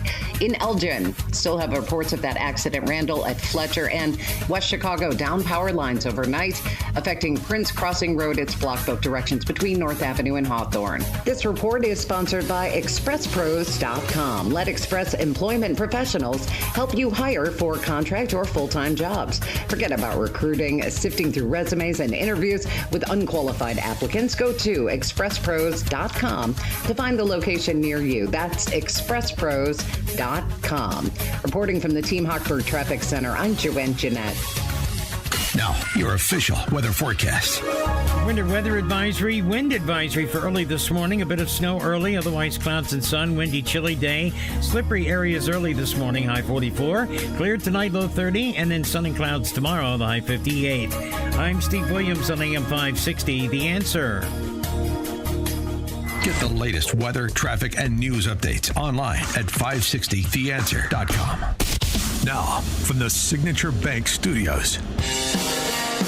Only the biggest stories, only the biggest guests, and only the biggest opinions. This is AM 560, The Answer. Top of the morning, Dan and Amy. Just a postscript on this discussion we were having about self-driving vehicles, and apparently particularly in Scottsdale, Phoenix. They're everywhere. So, retired Cook County Judge Jimmy, he gave you a little bit more color on this. He got into an argument with one. Oh, he did? How do you get in an argument with a self-driving car? But okay. He threw a left at me I didn't see coming. They're everywhere, but they're Jaguars, not Teslas. Waymo is Jaguar. Right. It's Jaguars. All right. So we got so we're going to have to start vandalizing Jaguars now, too. Mm-hmm. Okay. There should be a movement to get those things off the street. They're dangerous. Well, I got some good news and bad news for you when it comes to ideas that incubate in Chicagoland being picked up and carried forward by other major metropolitan areas. You know, are we providing the visionary leadership the country expects from the political class in Chicago and Illinois? That's always the question. And so much of the time, you know, if New York proposed something, then Ed Burke would run and introduce it at the city council. But now that has changed thanks to the visionary leadership of Brandon Johnson. And you think I'm kidding, and I'm not. Let me introduce you again to a member of the State Assembly in New York State. He's also a leading candidate for mayor of New York. I think he's running just behind Handsy Andy Cuomo right now. This is Zohran Mamdani. And you may remember him from just last week when he was screaming at Tom Homan. Oh, that's right. How many more New Yorkers are not charged? Do you believe in the First Amendment? Do you believe in the First Amendment, Tom Homan? How many more New Yorkers will be charged for that target? That was on behalf of Mahmoud Khalil, the Columbia student, screeching really at Tom Homan, asking him whether or not he believes in the First Amendment. He's a well-adjusted young man. Yeah. I see why he's such an attractive candidate to be New York City's next mayor. Well, see if this idea he has proposed and introduced in a nicely, neatly cut video, see if this rings familiar.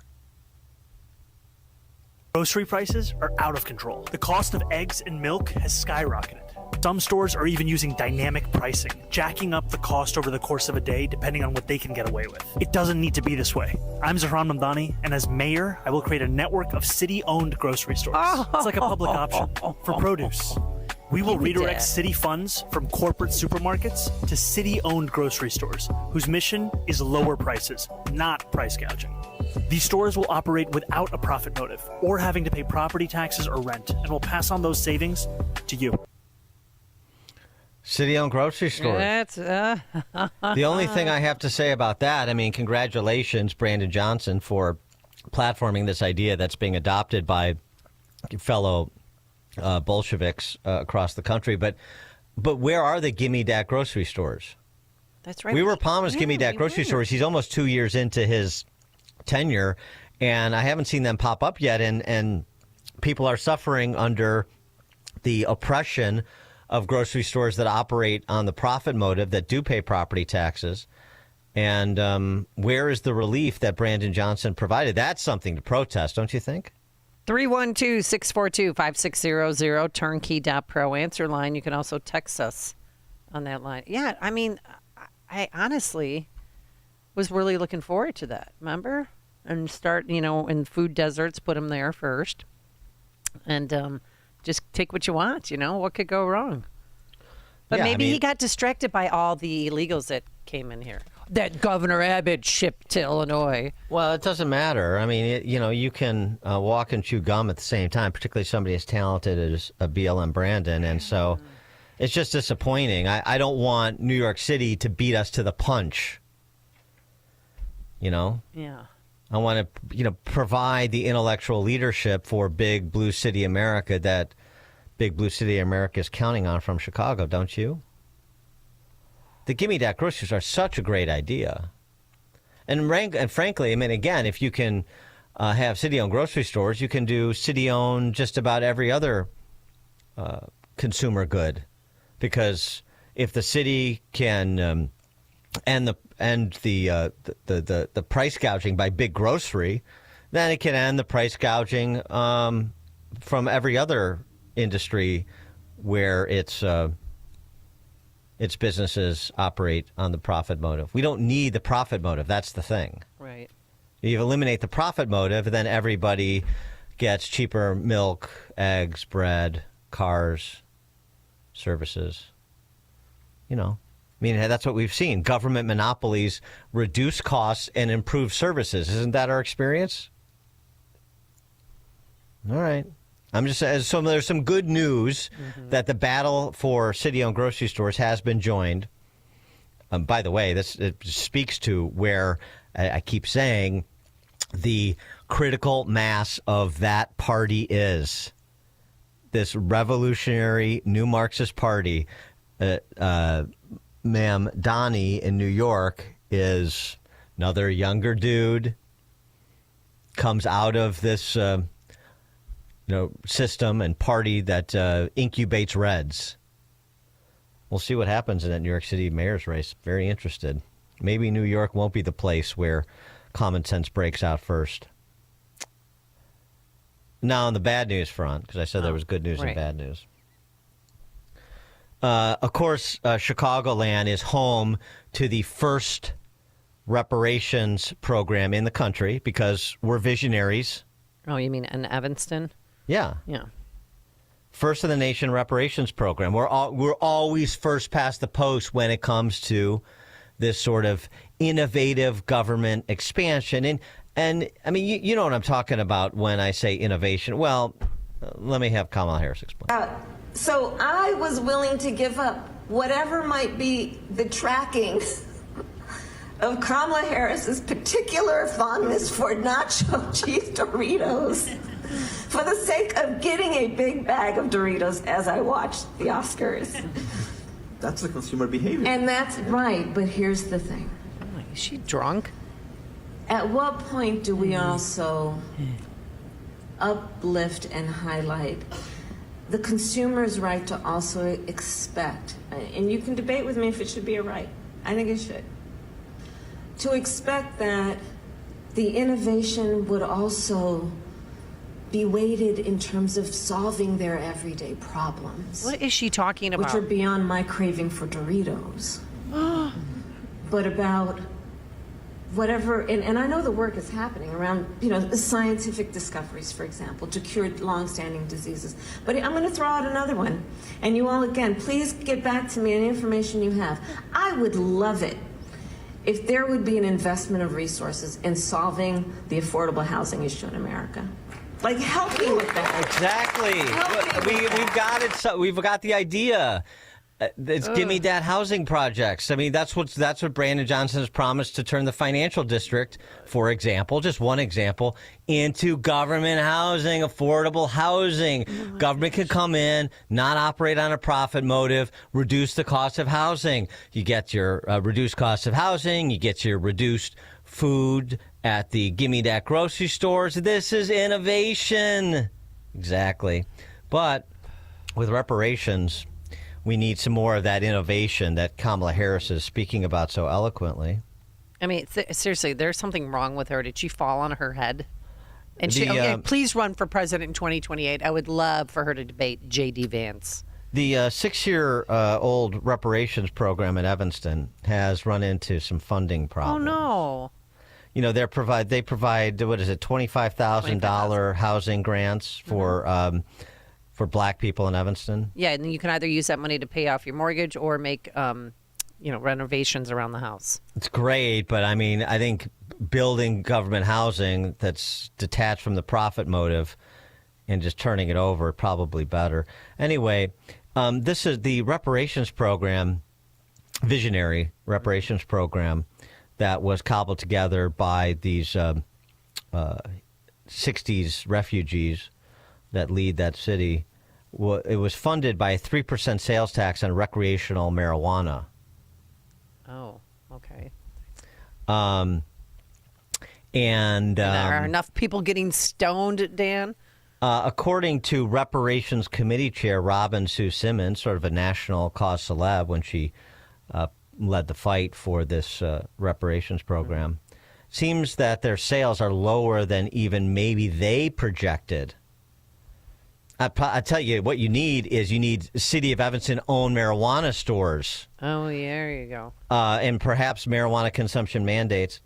So what they're doing is, unfortunately, pausing the cash payouts at present. About $5 million has been distributed to 200 black individuals who live in Evanston, or who lived in Evanston between 1919 and 1969. And their direct descendants, the 25,000 I mentioned. A number of other cities around the country are in various stages of studying reparations programs, but Evanston, we're leading. They're studying, we lead. You see the difference? Mm-hmm. The committee had pledged to deliver $10 million in reparations payments over 10 years, but that may now be in doubt.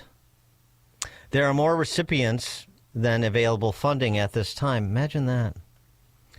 But the committee is working on it. You sound like Johnny Carson. So it's we got a little pause. We run into a little problem. And by the way, it's not insulting at all. It shouldn't be insulting at all that this is so important. It's being funded by wetting the city's beak on marijuana, recreational marijuana sales. Does anybody find that a bit curious? I mean, I know Illinois. It's perfect. Most of the population is completely insulated from being insulted. They cannot be insulted. They have no self-respect, so they can't be insulted. But don't you find that a little bit curious? Marijuana sales funding reparations. Does that, in another context, if I said we're going to reduce property tax funding of schools, but we're going to fund schools in the city of Chicago, where 90% of the students are black or Latino, right, with marijuana sales. Would somebody say that? And so it will rise or fall based on how much dope everybody smokes. Would anybody have a problem with that? Would anybody call this honky a racist, do you think? Just asking. Yeah. Interesting choice on the revenue stream for reparations. Deborah, Arlington Heights. I've got a problem with it, and I find it insulting. Just remember, I'm from the government, and I'm here to help, and I'd like to remind people about the Affordable Care Act and how that was going to save everybody $2,500 on their insurance. How's that going for you? Thanks for the call, Deborah. Yeah. Jordan and Antioch. Good morning. Hold on, I gotta put my advocates away. I'm doing the thing here. So you're going to use tax money, but not property taxes, to pay for a state-funded grocery store. Hold on, slide. City-funded. And you're not going to state-funded. You're not going to make a profit. So I'm trying to figure out, does this save the taxpayers more or less money than Kathy Hochul's tax that they don't pay, but she negotiated a lower tax? The congestion tax. Yeah. I'm running the congestion tax was zero, right? Just to refresh people's recollection, Kathy Hochul, the governor of New York, very similar to this candidate for New York City mayor. We're talking about Mamdani. The congestion tax, there's no congestion tax in New York. It was proposed to be $15. Kathy Hochul cut it to $9 and said she saved taxpayers 40%. Yeah, and act like the hero. Yeah. So right. So I'm just trying to figure out which one saves taxpayers more money: the state-funded nonprofit grocery stores, or the tax that you weren't paying that you're going to pay, but it's less than you were going to pay. And I'm out of beads in my advocates, so I can't figure it out. Thanks for the call, Jordan. Yeah, well, I mean, I assume the city-funded grocery stores that do not operate on that disgusting profit motive, they're altruistic, don't you know? Selfless, public servants. I assume that will be financed by taxing the rich. So, you know, you can have the middle and lower income families benefit because the rich need to pay their fair share. I'm sure that's what you would hear. Just like that's what they're doing with reparations in Evanston. Oh, wait, they're not. It's actually a regressive tax, isn't it? Text message, Dan and Amy. Evanston needs to start taxing sex workers on Howard Street. As soon as we can, legalize it, institutionalize it, then the city can wet its beak again. Jen in Shorewood. Hey, Dan and Amy. How are you guys doing this morning? Good. Good.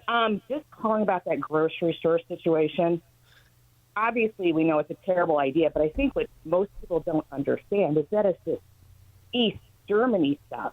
I've got a good friend, grew up there, saw the wall fall. And she said it was like overnight they got new textbooks in the schools because she was younger. The grocery store, all the white label cans were removed, and they had all these colorful choices. People don't understand what's going to happen if this really goes through. You know, it's a great point you make. Thanks for the call, Jen. People don't understand, especially these young apparatchiks that are running for office and running around, the whole Socialist Spice Girl set, too.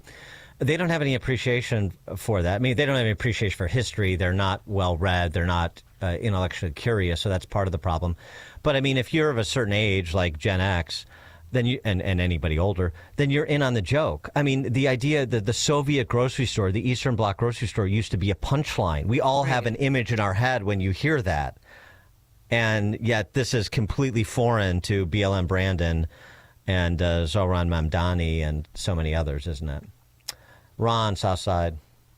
Hey, good morning, Dan and Amy. Amy, you said you wanted to see the grocery store. It's coming. Just relax.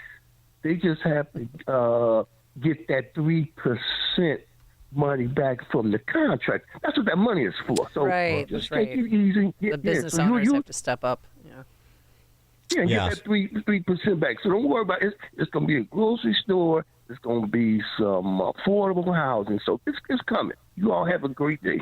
All right. You as long as you promise, Ron. We want it. Joe in Naperville. Yeah, So all they have to do is judge shop this to the same judge that stopped those from saving money, and the payments will have to go through. I don't see what's so hard about this.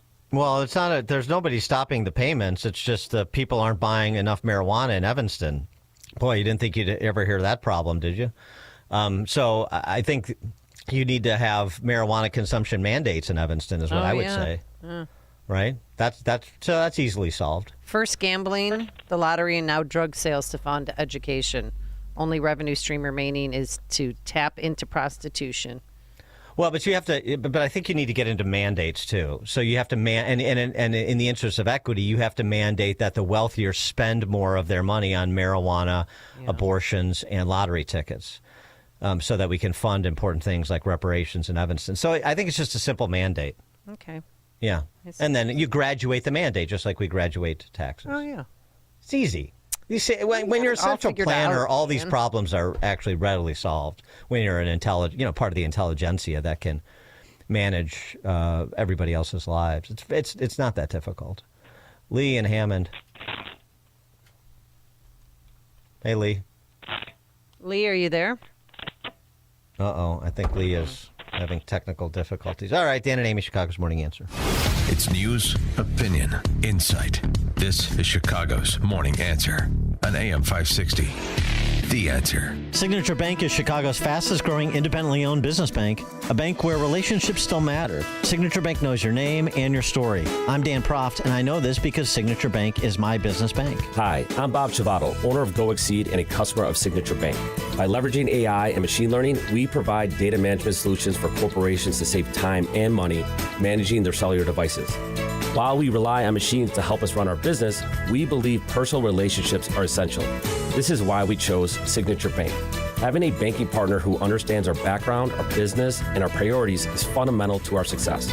Any bank can provide basic services, but having a bank that you could trust, one that looks out for you and treats your business like its own, that's irreplaceable. Signature Bank helps local businesses succeed. Want to learn how Signature Bank can help turn your business vision into reality? Call Signature Bank at 773-467-5600 or visit signaturebank.bank. Member FDIC, Equal Housing Lender. AM 560, The Answer. All right, coming up on Chicago's Morning Answer. We're going to preview Amy's big star turn in Lake County, Indiana, that is, for their Lincoln Day dinner at 7:07. Today, lots of snow, strong wind gusts up to 40 miles per hour. It is now 7 a.m. WIND, Chicago. Break it up. I'm Chris Foster, Fox News. President Trump's expected to sign an executive order today directing Education Secretary Linda McMahon to start the process of dismantling her department and turn its responsibilities over to the states and other federal agencies. President Trump has criticized the department as wasteful and pushed to expand educational freedom. His administration began laying off hundreds at the agency last week, but only congressional lawmakers can get rid of the education department, which Congress created in 1979, a topic McMahon acknowledged during her confirmation hearings. Kristen Goodwin, Fox News. Ukraine's President Zelensky, in a phone call with President Trump, agrees to a limited ceasefire with Russia as far as attacks on energy infrastructure. White House spokeswoman Caroline Leavitt. Technical teams will meet in Saudi Arabia in the coming days to discuss broadening the ceasefire to the Black Sea on the way to a full ceasefire.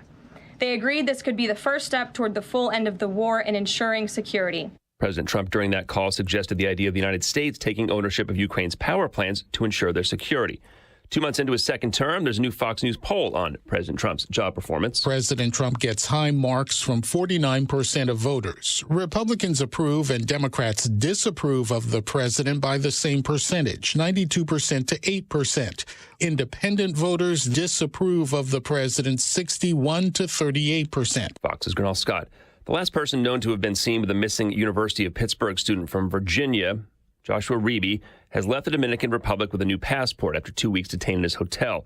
Reeby told police that he'd pulled her to safety from rough surf, asked if she was okay, then passed out on the beach. Her body hasn't been found. Her parents say they believe she drowned, and Reeby's not responsible. A judge yesterday ruled that he was free to leave and that police had improperly been keeping him under surveillance. America's listening to Fox News.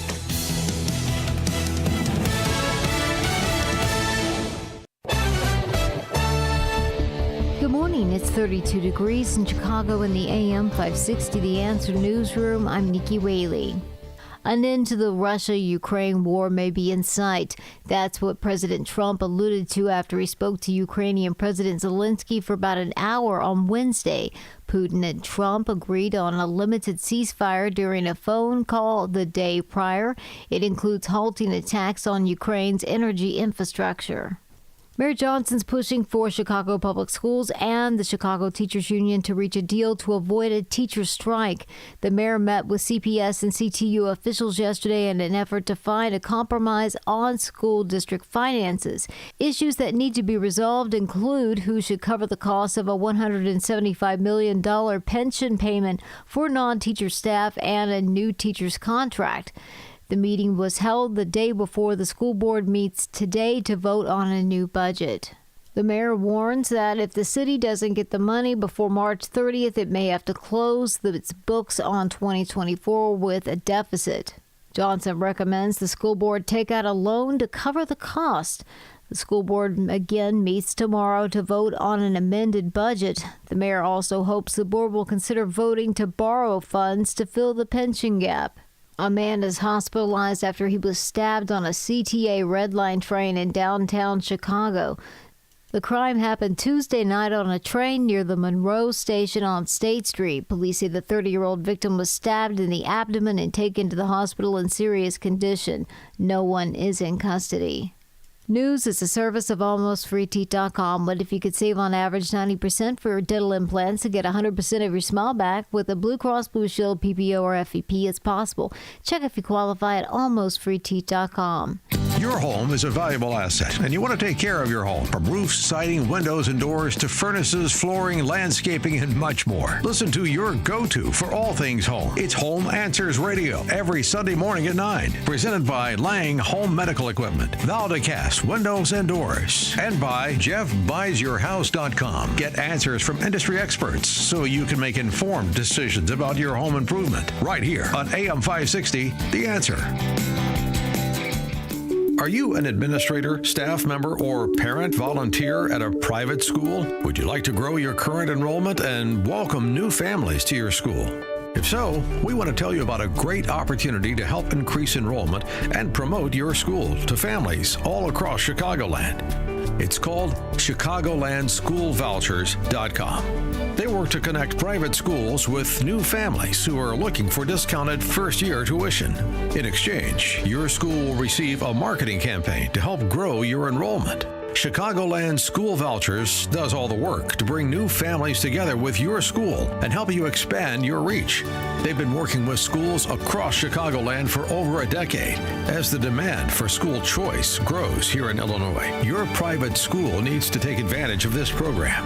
To learn more, just visit ChicagolandSchoolVouchers.com. That's ChicagolandSchoolVouchers.com. Only two things in life are certain, death and taxes. How about one more? Switch from Verizon, AT&T, and T-Mobile to cut your bill in half with Pure Talk. For just $25 a month, you get unlimited talk, text, 5 gigs of data on America's most dependable 5G network. Making the switch, it's simple, fast, and easy. You dial pound 250, you say the keyword Pure Talk, and make the switch. You do it now, you save an additional 50% off your first month. Pure Talk, wireless, by Americans, for Americans. Are you having trouble hearing? Hearing loss can devastate the quality of your life. Now, there's an affordable fix for you or your loved one. Rated the best hearing aids of 2025 by Forbes Health, Audion Hearing has the highest quality hearing aids at the lowest prices, just $189. I actually like them better than my old $5,000 hearing aids. I could not believe how my hearing and life changed. Join over 1 million happy customers by going to audionhearing.com. That's AUDIEN hearing.com. Would you go to court without a lawyer when the other guy is lawyered up? Or are you going to go it alone and learn law and procedure as you go? When you have an insurance claim for your home or business, it's the same thing. This is Dan Lights from Crosscom. We inspect your property, file your claim, negotiate the damages, and maximize your settlement with your insurance company. Insurance companies will send out their inspectors that work for them, get paid by them, and represent them. not you. If we complete the repairs approved by your insurance company, our service is free. Crosscom Public Adjusters has turned denied claims into approved claims. We've also increased insurance claims anywhere from 23 to 1,000%, and we could do the same for you. We are licensed by the Department of Insurance and work in Illinois, Northwest Indiana, and Southern Wisconsin. Crosscom Public Adjusters, 630-871-5500. Online at CrosscomInc.com. That's CrosscomInc.com. Crosscom, building trust for over 20 years. How can you get from here to there? We've got the answer from the AM 560 Traffic Center. Police activity remains in Aurora. This is on Route 25 between Ashland and Hazel. Road work through Will County affecting I-80 westbound between the Des Plaines River Bridge and Hobart.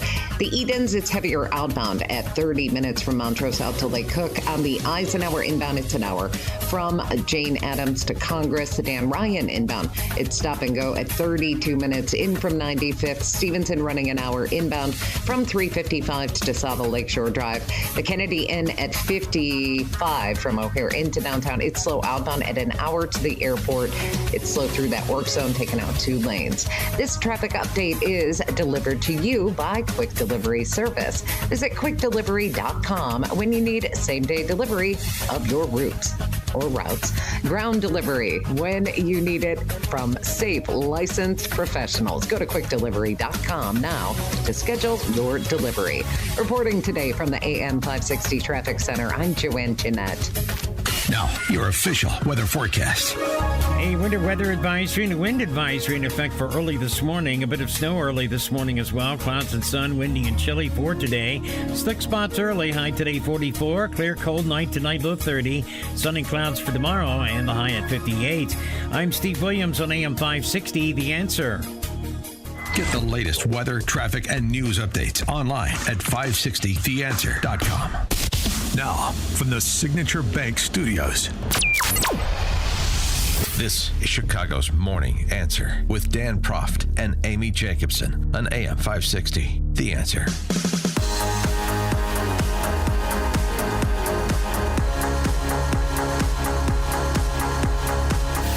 Top of the morning, Dan and Amy. So now that I've retired from the rubber tricking circuit and I do things like play golf with Mitch Daniels, Amy now does the Lincoln Day Dinner speaking series. I'm really excited. This is my first one.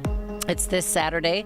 Lake County, Indiana, Republican Party. Apparently, the lieutenant governor, she couldn't make it, Dan, so I get to be the MC. Okay. Very exciting. But if It's you guys want to go... Halls of St. George and Cherville, right? Yes. There's a number of state politicians, Republicans, that are obviously going to be there. If you want tickets, LakeCountyRepublicanParty.com. That's LakeCountyRepublicanParty.com. Or if you want, I can just call Mitch and get you a couple of tickets. Yeah, so It's real no big quick, deal. how did you end up golfing with Mitch Daniels? Well, I mean, we've had him Show off. We've had him on this show for many, many moons, a lot, and previous when I was over at WLS, we did too, and you know, and I've seen him at events, and we've become friendly. And his longtime consigliere is a attorney who used to be the managing partner at Barnes Thornburg in Chicago, named Bob Grand, and so I'm friendly with him. And then we've got some Hoosiers at the club I belong to in Naples, and so I wanted to put it together, and we put it together. Mitch is down here too. He's got a place down here. Oh, Mitch? Yeah, my man Mitch, My and he calls me my man Dan. Oh, and we have this little thing. We're getting T-shirts made. But I mean, he's such a great guy. Oh, He just he's did such an incredible job turning Indiana around, and now it just seems like it's on autopilot. It continues to grow and thrive and attract a lot of Illinois residents. I found out yesterday. Become former Illinois residents. My neighbor is moving to Chesterton. His property taxes went up $10,000. He said, "I'm done. I'm tired of this racket." They had shell casings in front of their house. They had a murder behind their house. He said, I've had enough, and it's not feasible for me to live here anymore. Well, one of the best things Indiana has going for it, as Daniel's always said, is Illinois being its next door neighbor. And as he said, it's like living next to The Simpsons, and that hasn't changed. So that redounds to the benefit of Mike Braun and Hoosier Republicans, no question. So I'm sure there'll be excitement at Lake County because that's one of the sort of sticky places that that Republicans can't quite break through. For example, to take out electorally, to defeat Frank Mervan and capture that congressional seat, for example. That would be nice. For more on, politics, we've got a great contingent of listeners in Northwest Indiana. Mm-hmm. And a little preview of Saturday night's festivities. Please be joined by Carlin Yoder, Trump's Indiana State Director. And he is part of the Lake County Lincoln Day Dinner festivities on Saturday night. Carlin Yoder, thanks for joining us. Appreciate it. Hey, thanks for having me on. Try to contain your enthusiasm in terms of Amy Jacobson coming to town. Well, I have not met Amy yet, but I'm told by everyone she will be the star of the show. So I'm just going to come in, play second fiddle, and let Amy soak in all the adoration. And I think it'll be a great night. There you go. She's like 6'4", so don't be intimidated by her height. I'm intimidated suddenly.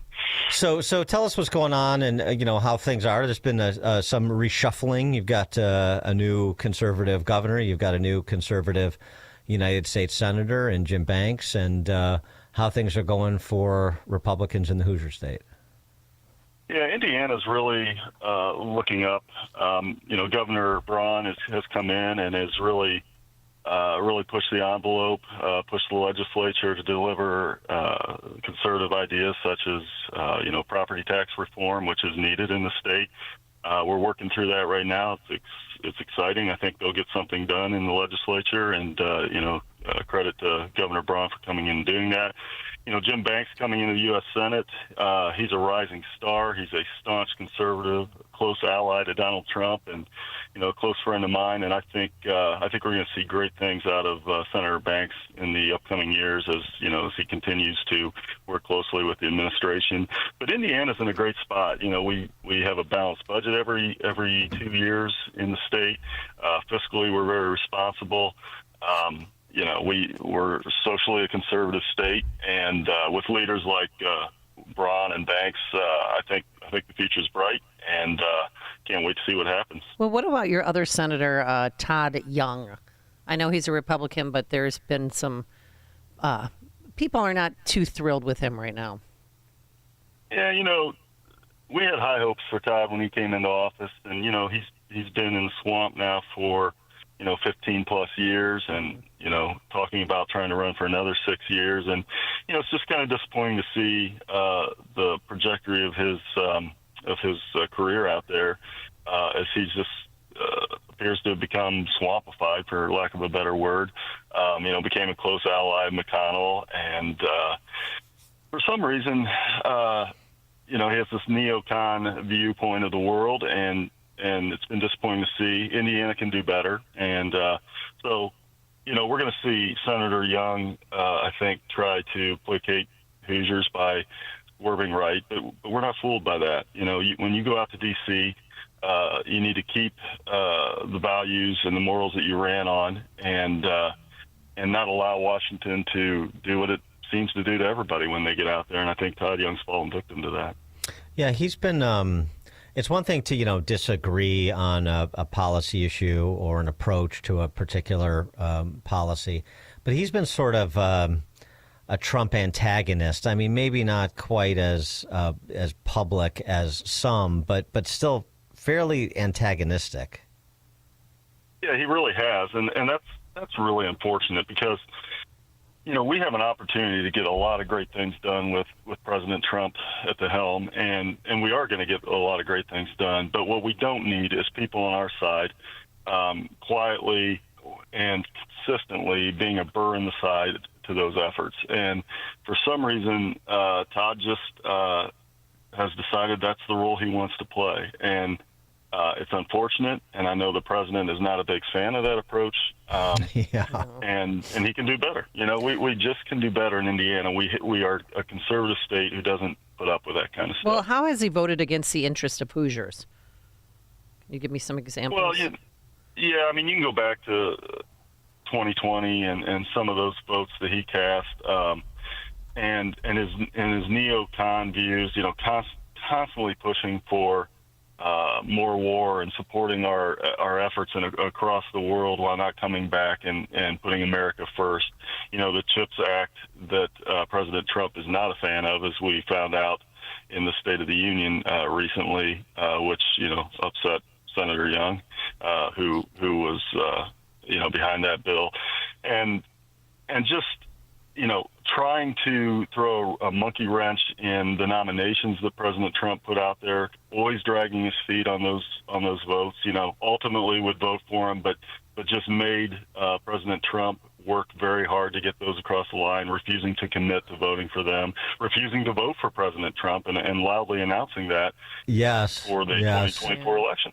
Yeah, I mean, he was a never Trumper in 2024, and that is just, that is unbelievable. It's tough. Unforgivable. It's tough to. It is unforgivable. Tough to undo. No, that is exactly. I mean, that's really the Maginot line as far as I'm concerned. But let's talk a little bit about Lake County too, because as I mentioned at the outset, there's been a couple of good candidates the last couple cycles that have tried to defeat Frank Mrvan and continue to sort of consolidate Indiana as a deep red state. And even with Trump on the ballot and pulling in so many blue-collar workers in places like Lake County, couldn't get it done. Is that just a place where Mrvan is a good fit and it's just going to be difficult to take him out? More infrastructure needs to be built at the local level, at least? Yeah, I think so, but I think the potential is there.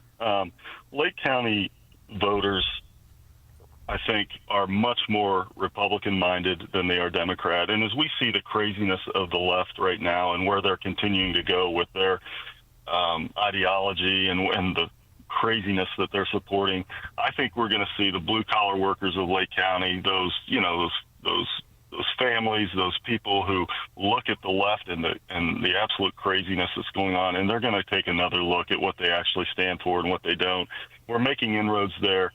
And I can tell you this, as I went across the state of Indiana working for Trump during the last election, there were no more passionate Trump people out there than in Lake County. I mean, there are some really passionate pro-Trump individuals, and I think we're going to see that grow. We're not giving up on Lake County. In fact, we see it moving the right way. And I think Frank Mrvan should stand on guard during the next election or two as we continue to push in that area. We can take that seat. Who do you think his Republican challenger will be? I mean, do you have some names? I've heard numerous names. Randy Niemeyer ran this last time. He was a great candidate. Mm-hmm. He may be potentially coming back. As you guys know, sometimes it takes a couple times to root out an incumbent. Yep. Robert Ortway is another name I've heard, who works for Governor Braun right now, but is from the region. And there's other names, too. We've got a great roster of individuals across the state, including in Northwest Indiana. I can guarantee you this, we will find the right candidate, and we will make Frank Mrvan fight for his life in that seat. You were a state legislator in Indiana. What do you think of this secession movement afoot in Illinois that has now been engaged by House Republicans in Indiana? I mean, there's nearly a third of Illinois counties in southern Illinois want to become Hoosiers, and your House Speaker seems open to the idea. He sure seems to be. It did redrawing state lines a little bit. Yeah. I personally, I like the lines the way they are. I don't really want any of Illinois to bleed into Indiana, but the southern part of Illinois, I think, is much more like-minded with Indiana than they are, the other areas. But I would say Illinois needs to fix their mess, and they probably are going to need conservatives in that state in order to do it, or they're going to be in big trouble. But, it's fun to stir it up, and it's fun to see the Illinois governor, take the bait a little bit and have some fun with it. But I think we'll focus on the current state lines ultimately. Is there any movement afoot to file suit against the NCAA for the Hoosiers being snubbed by the select committee in favor of North Carolina? That was outrageous. and I'm still very bitter about it. I'm so sick of watching this NCAA tournament and not seeing my IU Hoosiers participating in it. But I will say, very excited about the new coach coming in from West Virginia. Yeah, Darren DeVries. We shouldn't even be in a position. We are the basketball state in the country. We shouldn't even be in a position where we have to fight for a position there. We should be a number 1 or 2 seed every year. So, that was outrageous. North Carolina has no business being in it. Well, you better be on guard today. The Boilermakers better be on guard. You know, they have a tendency to sometimes lay an egg in the first round of that High Point team. They can score. I'm just saying. You're right. We're kind of down to Purdue this year in Indiana, so we're all going to be rooting for them. But hey, they went to the championship last year, and hopefully they have ironed out some of those quick exits that we've seen in the past. Carlin Yoder is Trump's Indiana State Director. He's part of the Lake County, Lincoln Day dinner on Saturday night, featuring our very own Amy Jacobson, who will be giving treatises on free market economics in between courses. Why? Right? You gave it away. Exactly. How did you know?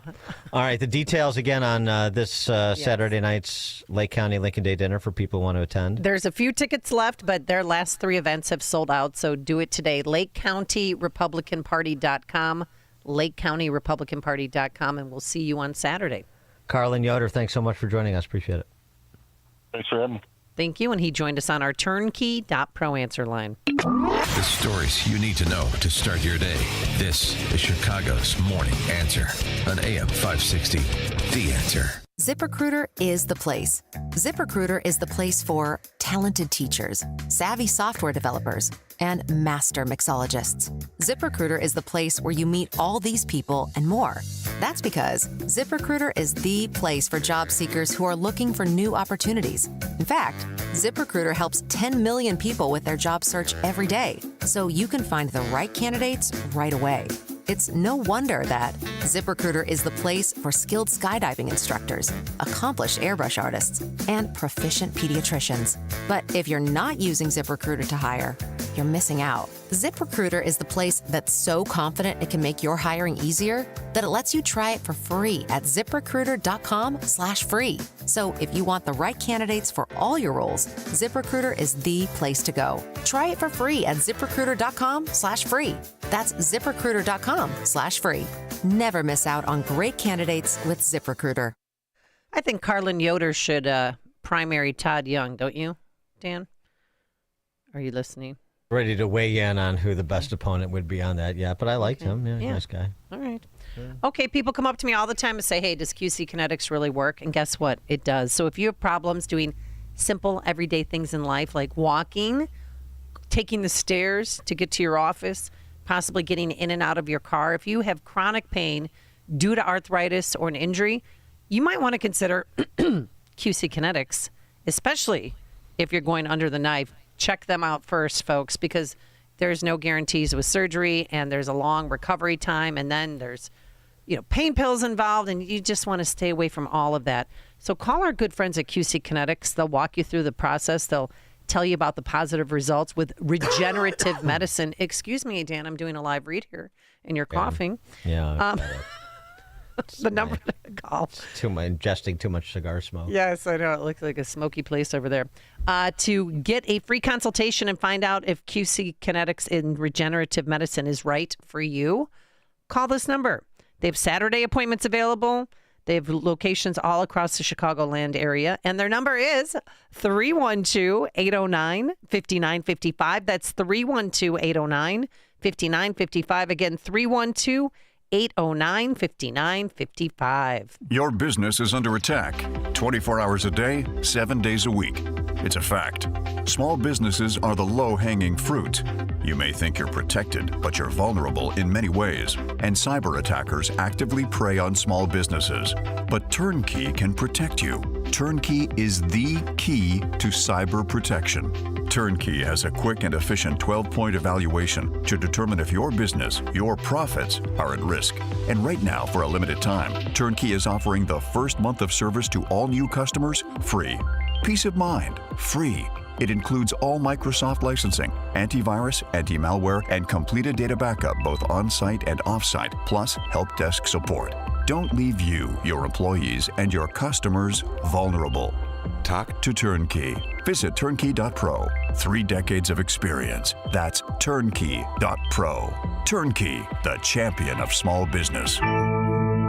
You never want to miss one of life's most important moments. A graduation, a birthday, a first communion, a wedding. When these moments happen, you want to make sure to capture them so that you and your loved ones can remember them for years to come. For over 30 years, families have relied on Tom Kaloran Photography to capture important life moments. This locally owned family business can provide the solutions you need for your important event photography, from weddings and birthdays to class reunions and golf outings. No matter the size or scope, Tom Kaloran Photography will make sure you have lasting memories to share for years to come. Tom Kaloran Photography is also the official photographer for AM 560 The Answer. To learn more and to see their portfolio, just visit KaloranPhotography.com. That's KILLORAN photography.com. Or call them at 708-361-0025. Tom Kaloran Photography, capturing important life moments for over 30 years. At Signature Bank, going the distance for business banking customers is what we do every day. We understand that business owners have a strategic mission, a drive to succeed, a plan for growth, and don't have time to wait for a bank to respond.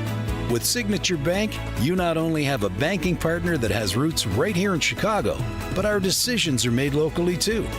Signature Bank knows that when you have a question or problem about your business, you want answers. You need someone who will pick up the phone or respond to your text. You need someone who is always there for you. That's Signature Bank. We are a team that wants to get to know you and your business. Want to be Signature Bank's next success story? Give us a call today at 773-467-5630 or visit us online at signaturebank.bank. Member FDIC Equal Housing Lender.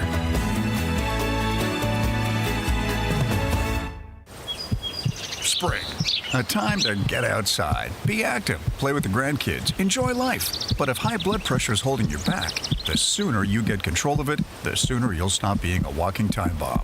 High blood pressure is a serious issue. Your blood vessels are constricted, your mortality risk is high. So what can you do besides take medications with side effects? Well, there's a delicious juice that can help bring your numbers back down. It's called 120 Life, and it has natural ingredients that have shown to lower blood pressure. Yes, a superfood juice is showing amazing results for high blood pressure without the side effects of big pharma medication. Try 120 Life risk-free now with a 2-week trial pack. Go to 120life.com and use coupon code 560 to save 15% and get free shipping. They're so sure it can lower your blood pressure in 2 weeks, they'll give your money back if you're not satisfied. Order now. That's 120life.com. Use coupon code 560 at checkout for 15% off. AM 560, The Answer. All right, many of you have been asking about Dennis Prager and how he's doing. In case you didn't know, he suffered a catastrophic accident at his home back in November. And since then, he's been recovering and rehabbing, hoping to reach a point that he could return to radio. Well, guess what? We are excited to let everyone know that we have a date for Dennis's return to radio. The date is Tuesday, June 3rd. Dennis Prager will return to AM 560 on that day at a new time, 1 p.m. each weekday afternoon. So continue to keep Dennis in your thoughts and prayers as he continues to heal. And make sure you're listening on Tuesday, June 3rd, 1 p.m. right here on AM 560, The Answer. Coming up on Chicago's Morning Answer. Great to have Dennis back. At 7:37, we'll talk to Bob Maranto, who is the 21st Century Chair in Leadership at the Department of Education Reform, University of Arkansas. Calipari's team has Kansas today. It could be an interesting matchup, but Arkansas is missing its top 2 scorers, I think, so I'm going with Kansas. Anyway, we're not going to talk about that. We're going to talk about what type of social justice do we want, if there is any type of social justice we want. 7:37, Bob Maranto. But now let's head into the newsroom, and here is Nikki Whaley. Good morning. It's 32 degrees in Chicago in the AM 560 The Answer newsroom. I'm Nikki Whaley. The markets were pleased after the Federal Reserve said it's leaving interest rates unchanged.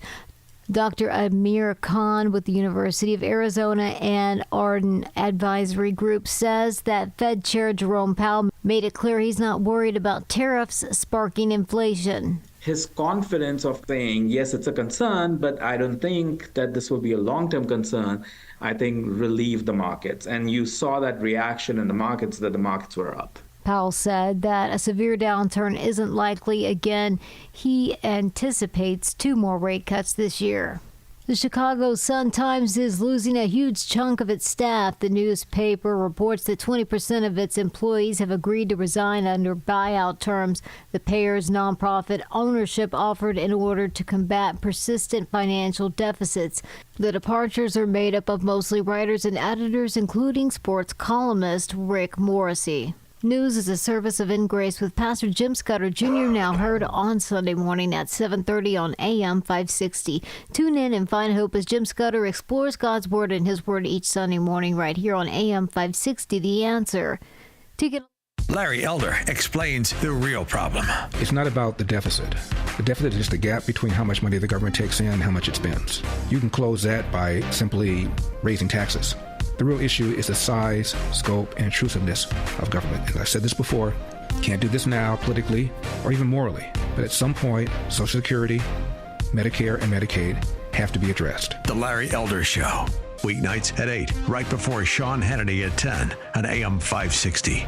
The Answer. Wesley Financial Group is not a law firm. If you own a timeshare, don't miss this public service announcement from Chuck McDowell, founder of Wesley Financial Group. If you receive an unsolicited phone call or mail piece to discuss selling, renting, or especially canceling your timeshare, don't fall for it. If you really want out of your timeshare, hang the phone up immediately or throw that mail piece in the trash and contact your timeshare resort or Wesley Financial Group for assistance with your timeshare. As the only Inc. 500 timeshare cancellation company, our knowledge, experience, and results has made Wesley a trusted resource for over 40,000 families we've helped get out of their timeshare.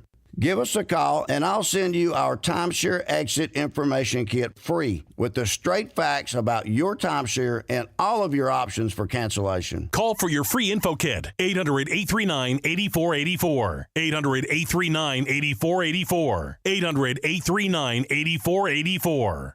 Hi, I'm Ken Mariotti, owner of Woodland Windows and Doors, a third-generation family-owned business since 1969. We know you're bombarded by choices when shopping for new windows or doors, so we're inviting you to experience the Woodland difference. For decades, we have been transforming living spaces with Marvin Windows, a fifth-generation family business. Marvin replacement windows have been known to increase the warmth of your cold rooms by 10 degrees. Think about that, 10 degrees warmer. When you welcome Woodland into your home, you will get a product expert to transform your living spaces, full-time, dedicated professional installers that you can trust in your home, along with the best products like Marvin. These are the reasons we're proud of our 5-star reviews and family legacy. No gimmicks, no pressure, and upfront pricing are why Woodland Windows and Doors is your trusted window and door expert in Chicagoland. Visit woodlandwindows.com to book your free in-home expert consultation. That's woodlandwindows.com, or stop by our showroom at the corner of Lake and Geary in Roselle. How can you get from here to there? We've got the answer from the AM 560 Traffic Center. The Kennedy, it is solid in either direction. Inbound Kennedy, an hour and 12 minutes from O'Hare into downtown. The outbound side of the Kennedy is jammed. It is an hour 35 to the airport. Eden's in at 41 minutes. Lake Cook to Montrose. The Eisenhower, it's running an hour and 8 from the Jane Addams to Congress. 44 in from Wolf. Crash in Gurnee. This is on US 41 north at Grand Avenue. Route 53 northbound. Accident there at the off-ramp to Lake Cook Road. Markham, this is where power lines are down. 159th at Central Park Avenue. Traffic is a service of the daily podcast of Chicago's Morning Answer and The Sean Thompson Show. You can hear both shows with limited commercials when you subscribe for free to the daily podcast at 560theanswer.com/podcast. Reporting today from the Team Hochberg Traffic Center, I'm Joanne Jeanette. Now, your official weather forecast. A winter weather advisory and a wind advisory in effect for early this morning. A bit of snow early this morning as well. Clouds and sun, windy and chilly for today. Slick spots early, high today 44. Clear, cold night tonight, low 30. Sun and clouds for tomorrow and the high at 58. I'm Steve Williams on AM 560, The Answer. Get the latest weather, traffic, and news updates online at 560theanswer.com. Now, from the Signature Bank Studios. Only the biggest stories, only the biggest guests, and only the biggest opinions. This is AM 560, The Answer.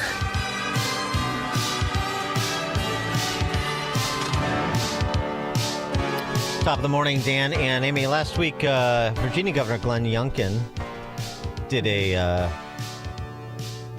media tour declaring DEI is dead at the University of Virginia schools.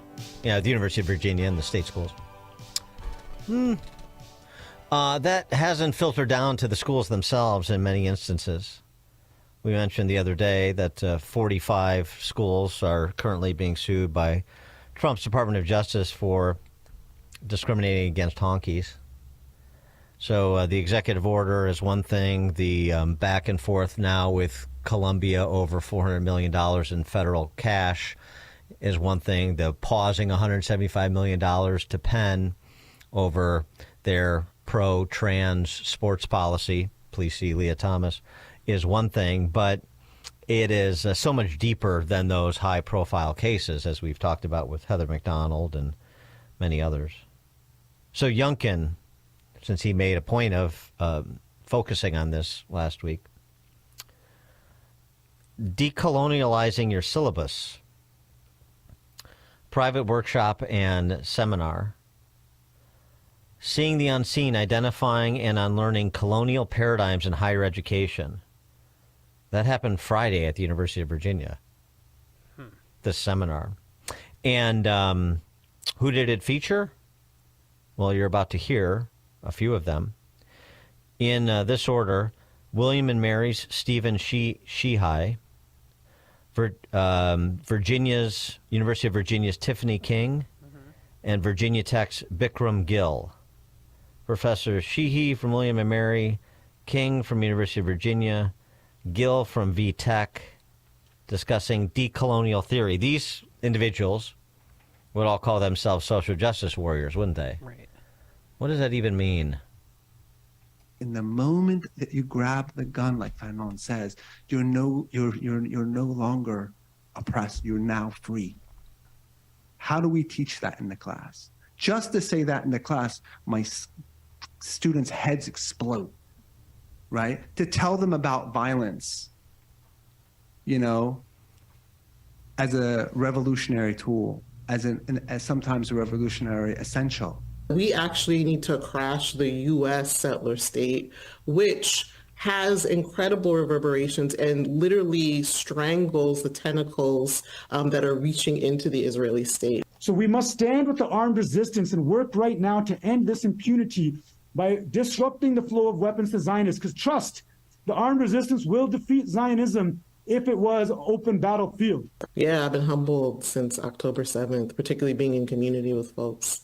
Particularly when you're someone who has been doing this work, why stop? This is a profound moment for us, right? And we need to dig in and go harder. I think putting our bodies on the line sometimes to protect those who are more vulnerable, right? To eat tear gas when we should be doing that and not students.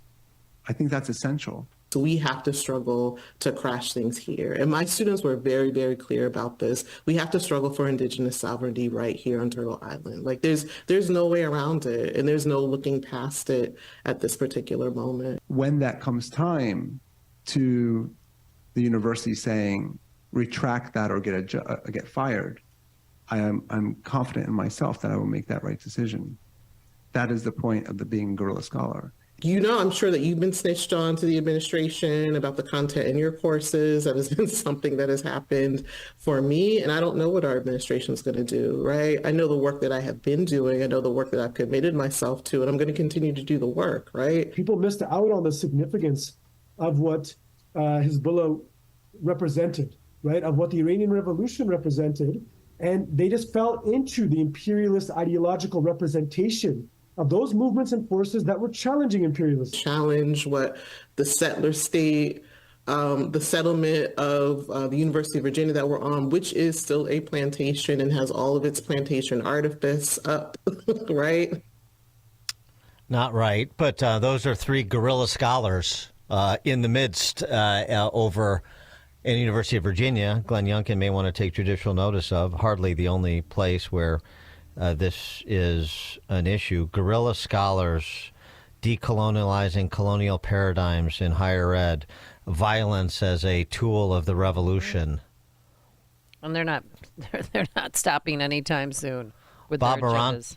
Bob Maranto is a 21st century chair in leadership at the Department of Education Reform at the University of Arkansas. He joins us now. Professor Maranto, thanks for joining us. Appreciate it. Hey, it's an honor to be here. I guess I'm filling in for my buddy Will Riley, who's way smarter and bolder, but I'll do the best I can. Yeah, our good friend Will Riley from Kentucky State. Anyway, what are we to make of those guerrilla scholars and their fellow travelers in higher ed? I mean, most of them don't mean it. They're saying this because it's been a good gig for a decade now, sometimes a lot longer. So people say this stuff. Most of them, when you come down to it, like I remember a couple years back, the Harvard president and Drew Gilkman Faust apologized for Harvard's role in slavery, said they were going to make it right, and then I think ended up putting in 0.2% of the endowment for this, and I thought it was silly. Everybody thought it was silly. I wrote a piece saying, well, look, if you really think that Harvard's responsible for slavery, and I think it was, everybody was doing slavery back then, right? But let's assume you're right. You could give 30% of your endowment to HBCUs. Go for it. Nobody took me up on this, right? Mm-hmm. Mostly this is kind of empty virtue signaling from upper class folks, right? It's not real. There's a part of it that is real. There are people who really believe this stuff, and they don't do physical violence very much, thankfully, but they do lots of shout-downs. They do. Last year, this hasn't been covered at all by the press. Greg Lukianoff at FIRE, the Foundation for Individual Rights and Expression, a group I work with a lot, they defend the rights of people on the right. They defend the rights of people on the left. They also have a lot of great reports. One of the things Greg was pointing out last year, pro-Hamas, I don't say pro-Palestinian. I mean, I'm pro-Palestinian. I would say pro-Hamas, often Jew-hating activists, canceled about 100 talks by Jewish professors. And they would say, well, not simply because they were Jewish. I guess, but because they were Jewish and would not denounce the state of Israel, a legitimate state that's been around twice as long as the Ukraine, right? And I mean, I support the rights of the Ukraine to exist. I support the rights of Israel to exist too. They've created a climate of fear on campus. They also get a lot of aid from foreign governments that has not been reported much. The Network Contagion Research Institute did a report on this. And I always tell people, what if Russia were pouring money into American universities to help conservatives? We would be appalled, right? We should be appalled that a lot of universities are getting a lot of money to support groups that are very actively pro-Hamas. I mean, social justice has unfortunately become a huge thing. Mostly it's slogans. Mostly people don't really believe it. They say it because they're supposed to and they move on. But some people do believe it, and some people have made a very difficult climate for free speech, for free inquiry, for arguing about things, which is what you're supposed to do on campus, because of it. And it's going to take years to dismantle it. Here's the thing that's going to surprise you a little bit. I like and I'm not really a Trump supporter, but I like the intent of a lot of the Trump executive orders. But executive orders are exactly the wrong way to do that. A president comes in, says, hey, you want to get federal funds, you have to do these 18 things, whether you believe in them or not. Next president comes in, there's a whole different set of things. Right. I think they need to pass actual laws. We need to have a debate. We need to pass laws. What parts of this stuff are really threats to academia? I think a lot of parts.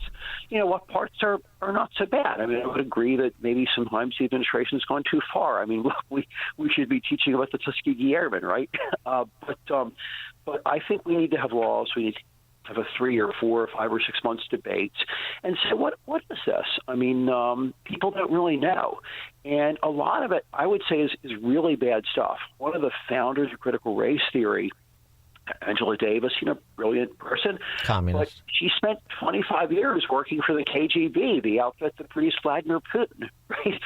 What good came out of the KGB? What good came out of the Soviet Union? I mean, you tell me, right? Well, I mean, to your point about legislation, which I completely agree with, it's also the funding. The Angela Davises and these other guerrilla scholars, as they term themselves, are a lot less of a threat when they're not eternally subsidized by the taxpayer. Let me jump in there. Nobody knows this. The press has not reported it. It wasn't in the Chronicle of Higher Ed. My buddy Anna Krylov and Robert George wrote a thing on it last year. The Biden administration politicized $90 billion of annual science funding by saying that you had to have a large DEI component. Some agencies like NASA actually had their grants. The committees determining who got the money were half science experts, which is what I hope we would want, and half DEI experts. And I think this is crazy, right? So what is the current president going to say? Oh yeah, you need to have conservative experts, hire them as patronage to tell you how your grant will make America great again. I mean, this is just bad news. Universities should have revolted against this, and they didn't. So now we're going to face a new era, and I guess we took the money from the last group. We'll take the money from this group, but I wish we were a little better than that. Yeah, I agree. I mean, right. Basically, let's talk about the tax treatment of endowments, since you raised the issue of endowments, and let's talk about federal funding of higher education, or not federal funding, and not being in the student loan business, and all sorts of they want to talk about paradigm shifts. I've got some paradigm shifts I'd like to talk about in terms of how higher education works and is underwritten, and maybe that would generate more interest in intellectual diversity on campus if there was a little bit more real competition and real financial threats to people who decide to narrowcast their entire institution to an intemperate minority. That's what I would say. Yeah, I would agree with you. And I'd say, look, the minority could be in the right or the left. It's been in the left the last 20 years. That could shift. Neither is good, I think. I came into this field because, I'm a little right of center, but a lot of my mentors were social democrats who would argue about politics. Mm-hmm. People are afraid to argue about politics now. They're afraid that some DEI person, or maybe in a couple of years it'll be a MAGA person, right, will say, oh, you said this offensive thing, we're going to get rid of you. We got to change that culture, and changing that culture is going to take years, and I think legislation has to be part of that. Well, I mean, one of the things I liked about the piece that you wrote about social justice is just a very bright line delineation between sort of social justice in its original connotation, and social justice being bastardized to be social justice with the critical theory kicker. And is it a worthwhile an academic endeavor to sort of try to reclaim that term social justice into something more approximating its original meaning? I mean, I personally was never a big fan of the meaning, because to me, social justice means you treat people as a member of a group, as a member of a class, mm-hmm. not as an individual. And so, a personal, a black man apparently killed my grandmother. Does somebody else just dislike black people? Of course not. That particular guy, not so much. But I work with black people all the time, and black people in the family, right? The whole point of Western civilization, and America in particular, is to treat people to the degree you can as individuals. And we've stopped teaching that in school. We've started teaching people to see each other as members of groups. I just think that's deadly. We've also kind of lost that common patriotism that would unite people across groups. I'm not a Trump fan. One of the big reasons Trump won, he did unusually well for a Republican. He came close to taking the Hispanic vote. Probably took the Asian vote, although the numbers aren't. I haven't seen the numbers. Did very well among the black vote, and a lot of it was this view that we're one people, or one American people. And of course, we have subgroups, right? I'm Italian American, but we're supposed to be Americans first, and I think we've stopped teaching that in school. Yeah, I agree with you. I mean, I think we're like that as a country. Right. I mean, it's one of the. I always bristled at compassionate conservatism back in the era of W, because it sort of implies that conservatism isn't compassionate. Well, social justice implies that justice doesn't cover the cover the area of how society is organized, that you need some sort of adjective to it, and you don't. Justice is, but justice is Justice is individual oriented in its terminology, just as compassion is, or conservatism, but not the two together. That's every the thing. manifestation I've seen of it is zero sum. It says if black folks win, white folks lose, and I think that's a terrible way to construct politics. And I also think it's just wrong. There's a lot of policies. Most policies, I would say, if they're good, they help everybody. Well, one of the other things I wanted to get you to explicate is the Motte and Bailey approach that the social justice warriors, the critical theorists, use to conflate and confuse and perpetuate the terminology and the underlying philosophy. Yeah, I mean, they use beautiful words, right? Let's be nice to everybody. Let's make sure every group gets their fair share and all that. And they use them to justify policies that are just not working and sometimes just stupid, right? I mean, defunding the police. Wilford and I looked at this.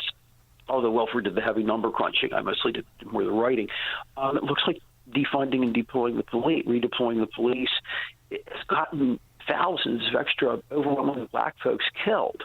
I mean, this is terrible. Right? We need to look at how policies actually work and not how they're labeled. And this is something it's very hard to get social justice people to agree to do. I mean, partly social justice, it took over the weaker parts of the university. It took over the ed schools, right? And then they, to a good degree, took over the bureaucracy. Not that most ed professors buy this stuff; they don't. But the leaders in the field, unfortunately, do. And that's had a huge impact. If the money disappears, a lot of those folks are going to switch.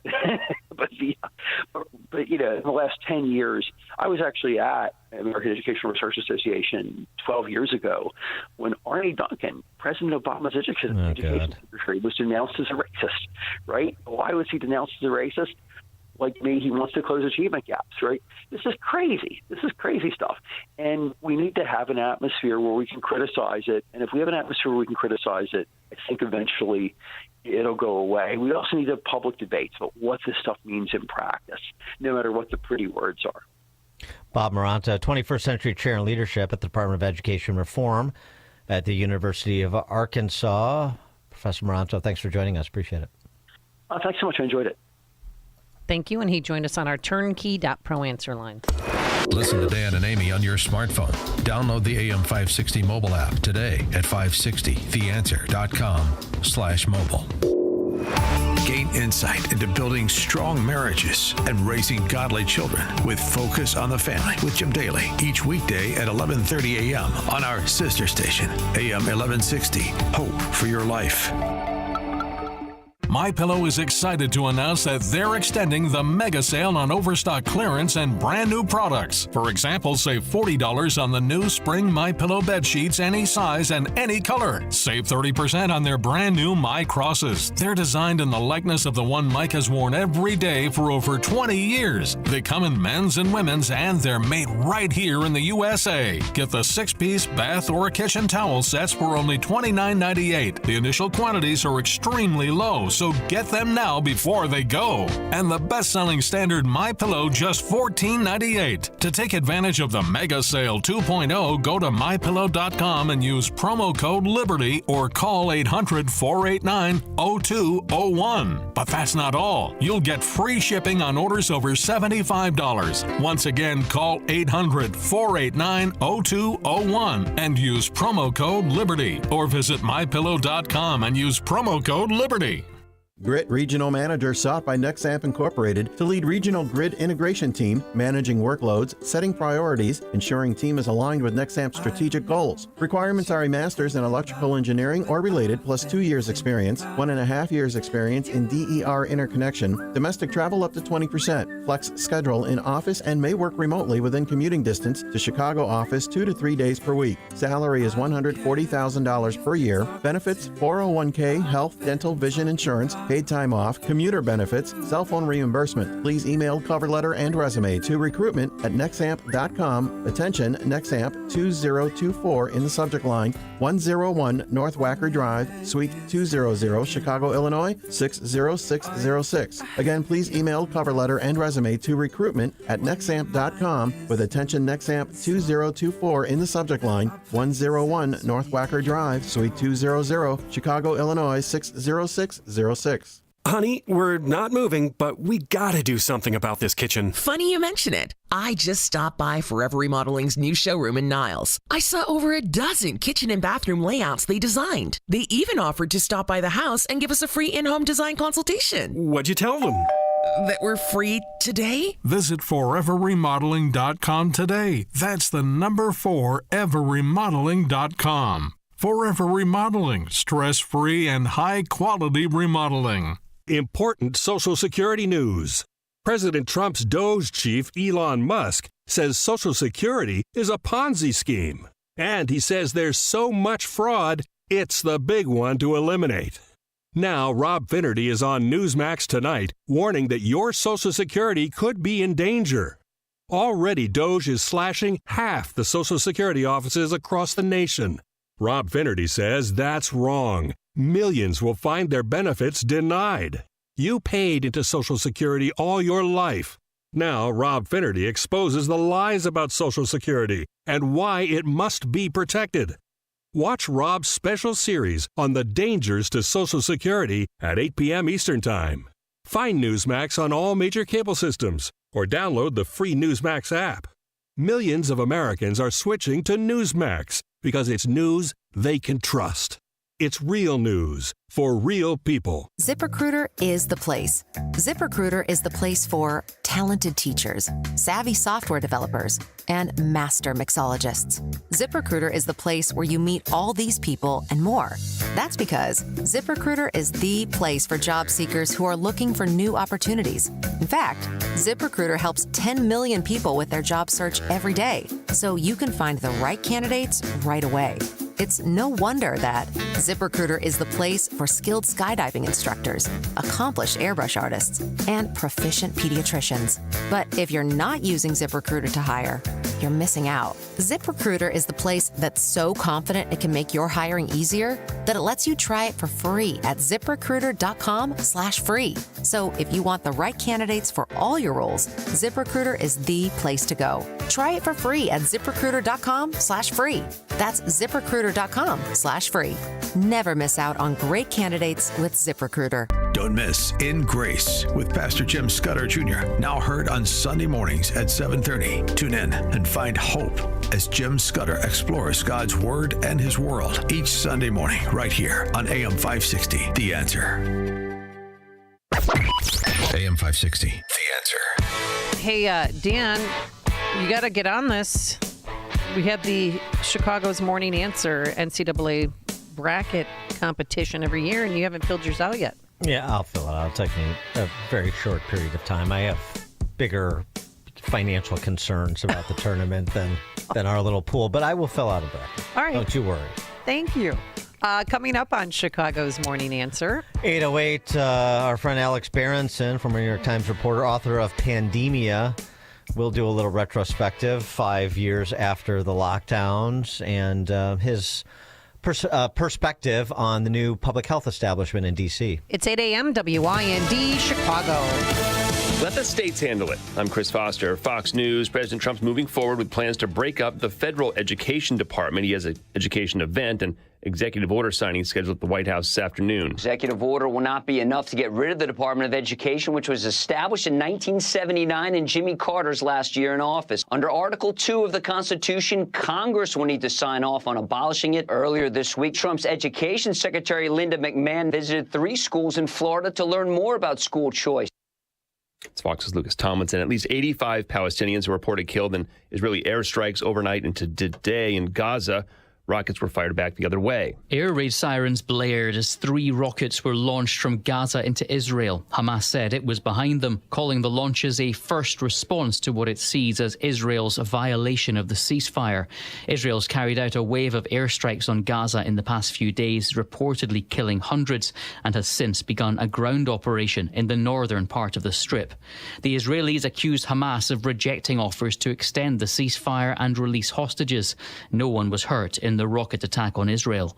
Jonathan Savage, Fox News. Trump administration is given until noon today to provide more details about deportation flights a judge ordered stopped or turned around. The judge wrote yesterday that these questions must be answered to determine if it intentionally defied court orders, and if so, quote, what the consequences should be. They pertain to the timing of weekend deportation flights and the status of those on board. Some of these questions were already answered earlier this week, apparently not to the judge's liking or satisfaction, but they did claim, the DOJ, that no order was defied because the 2 flights containing 261 alleged gang members expelled using the Alien Enemies Act took off hours before the judge issued a written order halting the deportations. Fox's Alexandria Hoff, a Georgetown University researcher from India, is picked up for deportation, accused of promoting anti-Semitism on social media.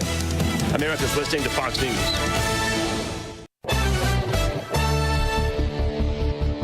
Good morning. It's 32 degrees in Chicago in the AM 560 The Answer newsroom. I'm Nikki Whaley. The Social Security Administration will require in-office visits to verify identity. The SSA website now says to start a benefits claim, an individual's identity must be confirmed in person. Previously, people could have done so over the phone. Meanwhile, Elon Musk's Department of Government Efficiency's website says it plans to shut down at least 47 Social Security field offices in areas with large rural communities. Today is the first day of spring for Earth's northern hemisphere, also known as the vernal equinox. At this point in the planet's annual orbit, the sun appears directly over the equator, producing essentially the same amount of time in daylight and darkness over today's 24 hours. Then, for the northern half of the planet, daylight hours steadily increase until the longest day of the year, the summer solstice in June. Time in daylight will start to decline again, eventually reaching the autumn equinox this fall.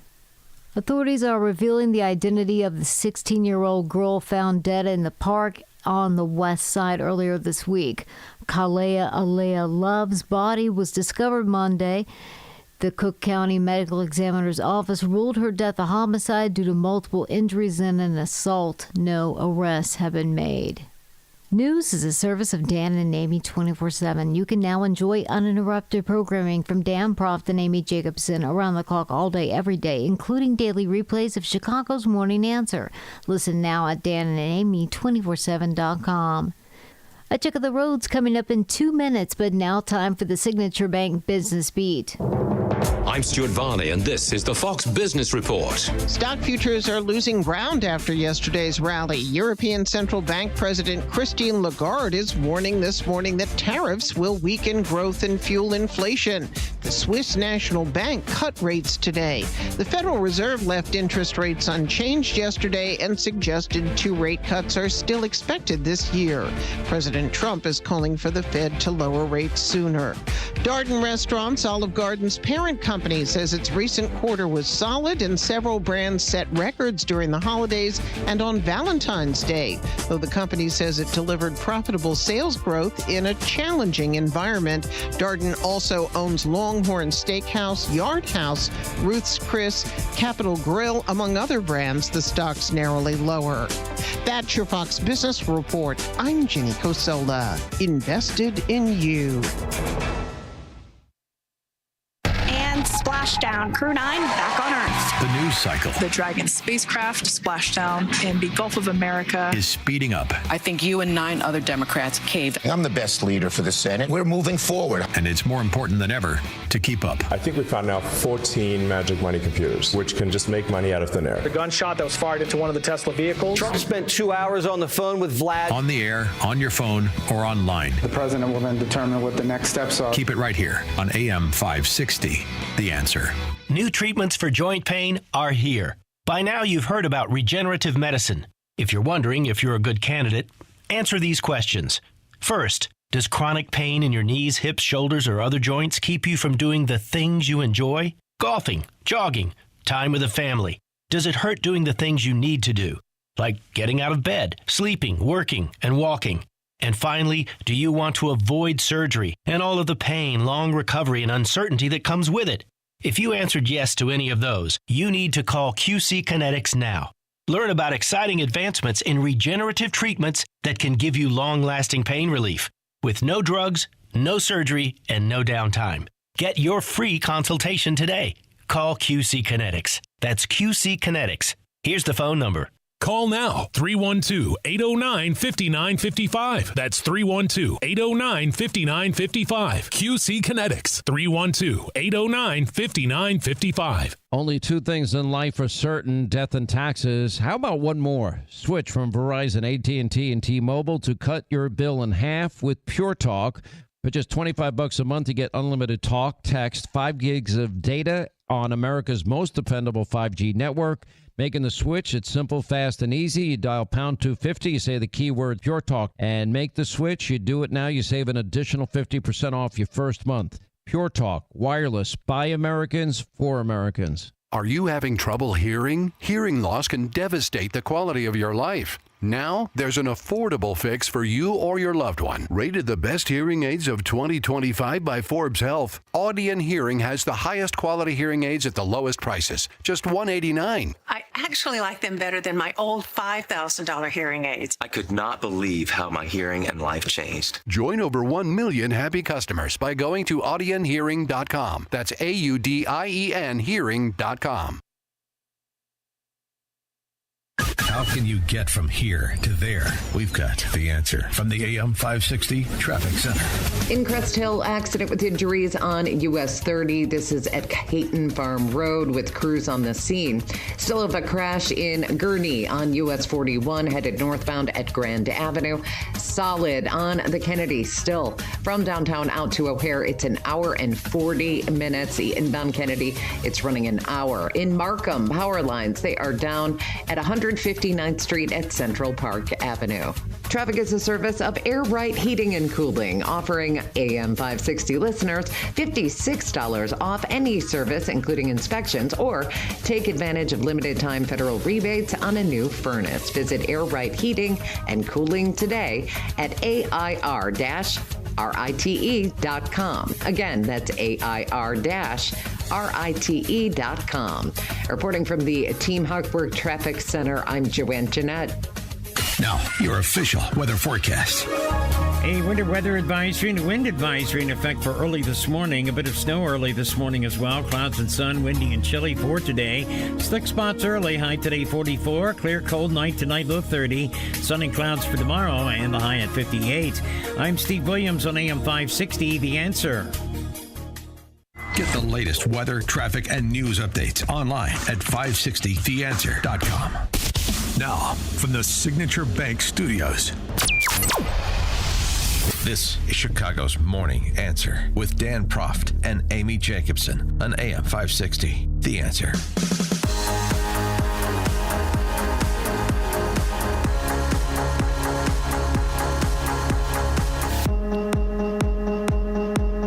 Top of the morning, Dan and Amy. A lot of reviews have come in over the last week, marking the 5th anniversary of COVID lockdowns.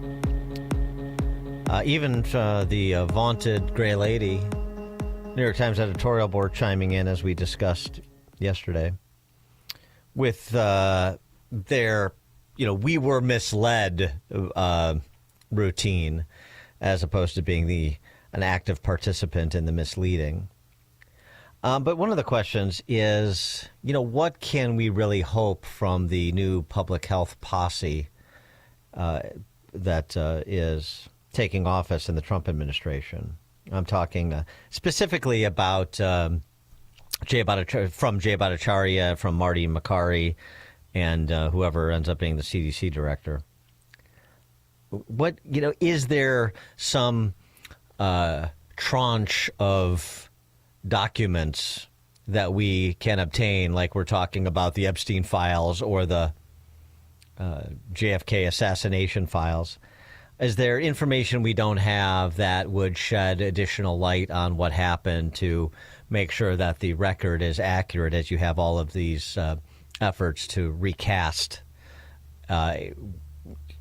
what did come to pass with purposeful blind spots?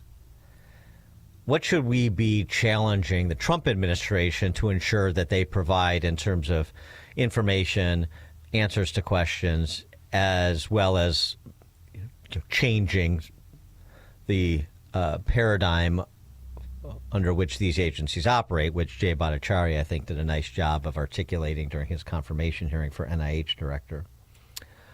Well, one person who has spent a lot of time thinking and writing about such things is Alex Berenson. He's the author of Pandemia, How Coronavirus Hysteria Took Over Our Government, Rights, and Lives. Of course, his Substack is Unreported Truths, which you can sign up for at alexberenson.substack.com. Alex, thanks for joining us again. Appreciate it. Thanks so much, Dan. So what do you hope to get from Makary and Bhattacharya and as I said, the new public health posse? So on the FDA side, now my position is probably not what their position is, but I'll tell you what I would like to see is a commitment to make companies run really good clinical trials if they're going to get drugs approved, and in these rare cases where there might be some reason why you're going to approve something or allow people to use something on fragmentary data, and I'm talking about, let's say, a cancer drug for people with refractory cancer of some kind, people who have a really bad, grim diagnosis. Okay, so people who are almost willing to try anything. I still generally think we should go through the full approval process, but I understand why there's a lot of pressure on the agency not to do that. I understand that, when people or their kids or their parents are facing really grim diagnoses, they'll want to try almost anything. If you're going to allow companies to sell drugs under those circumstances, you have to force them to go ahead with trials anyway. And that can get complicated because once the drug is available, people won't want to go into a clinical trial where they might not get it, even if you're explaining to them, hey, we don't really know if this thing works and it could even hurt you, so maybe you want to be in a trial. But we have to stay committed to the clinical trial process. And I fear there's going to be even more pressure to go away from that. And I don't think we were well served by cutting clinical trials of the COVID vaccine short. And I think there's been a lot of occasions in the last few years when we've seen, drugs that seem promising, for really serious conditions, and they got approved, and then they didn't work very well. And so one other way to do this, by the way, would be to say to the companies, hey, you know what? You can have a limited patient population that you're going to sell this to, but we're not going to let you make any money on it. It has to be sold essentially to your cost of production. And let me tell you, that would make the companies go forward with clinical trials, which is something they don't want to do once they can get a drug through this, what's called this accelerated approval pathway. But are you concerned at all that would increase the R&D costs such that it could be prohibitive or inhibiting to bring useful drugs to market? So totally legitimate question, right? So that's another problem with having a big clinical trial process that takes a long time. It does drive up costs. The problem is if you don't do it, you wind up with drugs that you don't really know if they work or don't work. And so then, by the way, these drugs sometimes cost, and I'm not exaggerating, hundreds of thousands of dollars a year per patient. Right. And you're giving them to people, and insurance companies are paying for them, or mostly it's insurance companies. Mostly people can't afford that kind of pricing on their own, and we just don't know if they work. So, but by the way, I'm saying that's what if I were in charge. I don't think that's where the FDA is going to go. I fear they're going to sort of go the other way, where they're going to kind of lower standards for approval. They've been under increasing pressure from, the companies are very savvy and they ally with patient groups and they put a lot of pressure on. And, there's a case of a drug for a really terrible condition for little kids. And, when that's the situation, the FDA is under almost impossible pressure to approve it. And this drug was approved, and it turns out it doesn't really work. And it's basically $1 million a year placebo. Well, I mean, what's your perspective on Makary? I mean, we have had him on the show many times, and he strikes me as a guy that is willing to stand up to political pressure, whether it's coming from the industry or coming from Capitol Hill. Yeah, I think he's really smart, and he definitely isn't gonna. I mean, he has questions about a lot of drugs that where there's a lot of political pressure or cultural pressure. I think he's smart, and he's gonna look at the data. So I do like that in him. This is more of a sort of a bigger philosophical issue about the FDA, and I guess in this way I'm like an old school. I don't know if you call me a bureaucrat or a conservative. I don't think it's a great idea to sort of try to short circuit the scientific process. But I think he's good, and I think he's great, and I think Jay is good, or Jay's great too. And they're going to do what they think is right, and they're really smart, and they're serious people.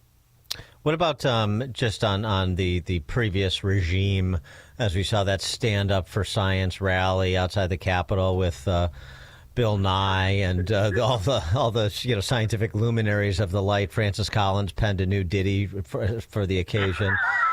So what about? I mean, is there information you still want from wherever the deep recesses are in those agencies about what went down over the last several years? Oh, tons, yeah. I mean, I want everything with Ralph Barrick's name on it. I want everything with Peter Ralph Barrick, for those of your readers who are, or listeners who are not, completely EcoHealth Alliance. So yeah, Daszak is the EcoHealth Alliance guy. Barrick is this University of North Carolina virologist who really did more coronavirus research before the pandemic than anybody else in the world. Worked very closely with the Chinese, as Daszak did. You can view both of them as sort of Fauci's cutouts to China. We need to see everything, and I think Jay is going to do that. I think he's committed to that. And we need to know. I mean, I would love to know what Fauci was talking about to all the reporters who were licking his boots in 2020 and 2021. I think there's tons of stuff that I hope comes out, yes. Do you think there'll ever be COVID amnesty for you? I mean, it's a funny question.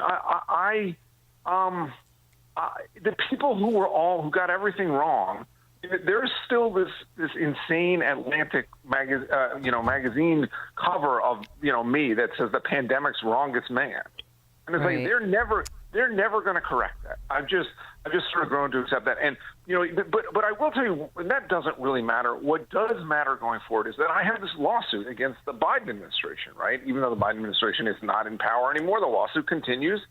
And it's also against Pfizer, a couple top Pfizer executives, and no one will cover Berenson v. Biden. And to me, that at a time when we talk about censorship and we talk about the old Biden regime censorship, and now the people on the left are screaming that Trump is censoring. Well, this is a lawsuit that touches all these issues, and the fact that and covers the fact that a major company basically tried to interfere to get me off Twitter in 2021, and I can prove that.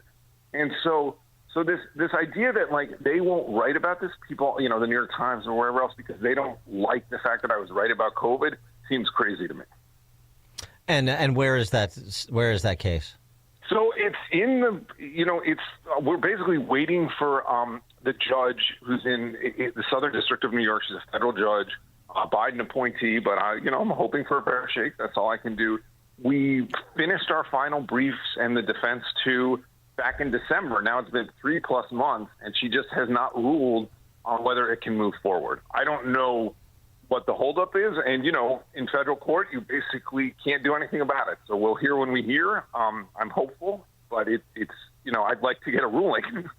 And the relief you seek is what? So it's sort of complicated, but basically for the private defendants, because it is a complicated suit, money damages, and then against the federal defendants. So obviously the Biden administration is not in power anymore, so an injunction would be sort of pointless, but you can have one issued anyway. And then I would also like to get money damages from the federal government, but that's actually quite complicated to do. The main thing that I would like to happen with this lawsuit, there's the best thing that could happen. There's something called a 1985 claim, and what that says is that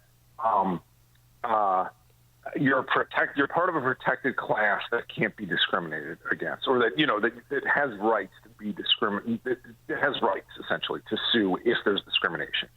And one thing that could happen in this is that unvaccinated people could become a protected class for the purposes of 1985 lawsuits, and that would be a big step. I mean, that would probably, the Supreme Court would probably want to get involved but that's something that I'm trying to get essentially as part of the lawsuit. Wow. Speaking of the vaccine, and you wrote about this recently too at your Substack, Unreported Truths. What we still don't know about mRNA vaccines, which is a lot, but what we could potentially get from an administration that is committed to science, Dr. J and Dr. Marty. What sort of research would you like to see underwritten by, say, the NIH into mRNA vaccines, and even and retrospectively, a real accounting for the vaccine injured? Great question. So unfortunately, because we screwed up the clinical trials so badly in 2021 by, essentially ending them really early, we don't have a great database. But there are ways to try to collect data on, people who are vaccinated, try to see, sort of the long-term effects of myocarditis, some of the autoimmune issues that have come up, really try to figure out, we're 5 years out now. Are these vaccines still causing injuries, or is it all sort of in the past? And that's a tough question scientifically, but with the right people and sort of the right funding, that can happen. And I think Jay is serious about trying to do that. And then yes, I think that the fact that basically you can't get compensated for vaccine injuries, both the mRNAs and other vaccines, it's very, very hard to get compensated. It's crazy, and we need to be more honest about the fact that these vaccines did injure people, and we need to, pay them fairly for that. So, yeah, I think those are two really important things that can happen. Alex Berenson is the author of Pandemia, How Coronavirus Hysteria Took Over Our Government, Rights, and Lives. His Substack is Unreported Truths, alexberenson.substack.com. Alex, thank you as always. Appreciate your time. Thanks for having me, and hopefully we'll have good news on Berenson v. Biden soon, or at least some news. Yeah. Good. Very good. Good for you. Thanks, guys. Thanks for your fight. And he joined us on our turnkey.pro answer line.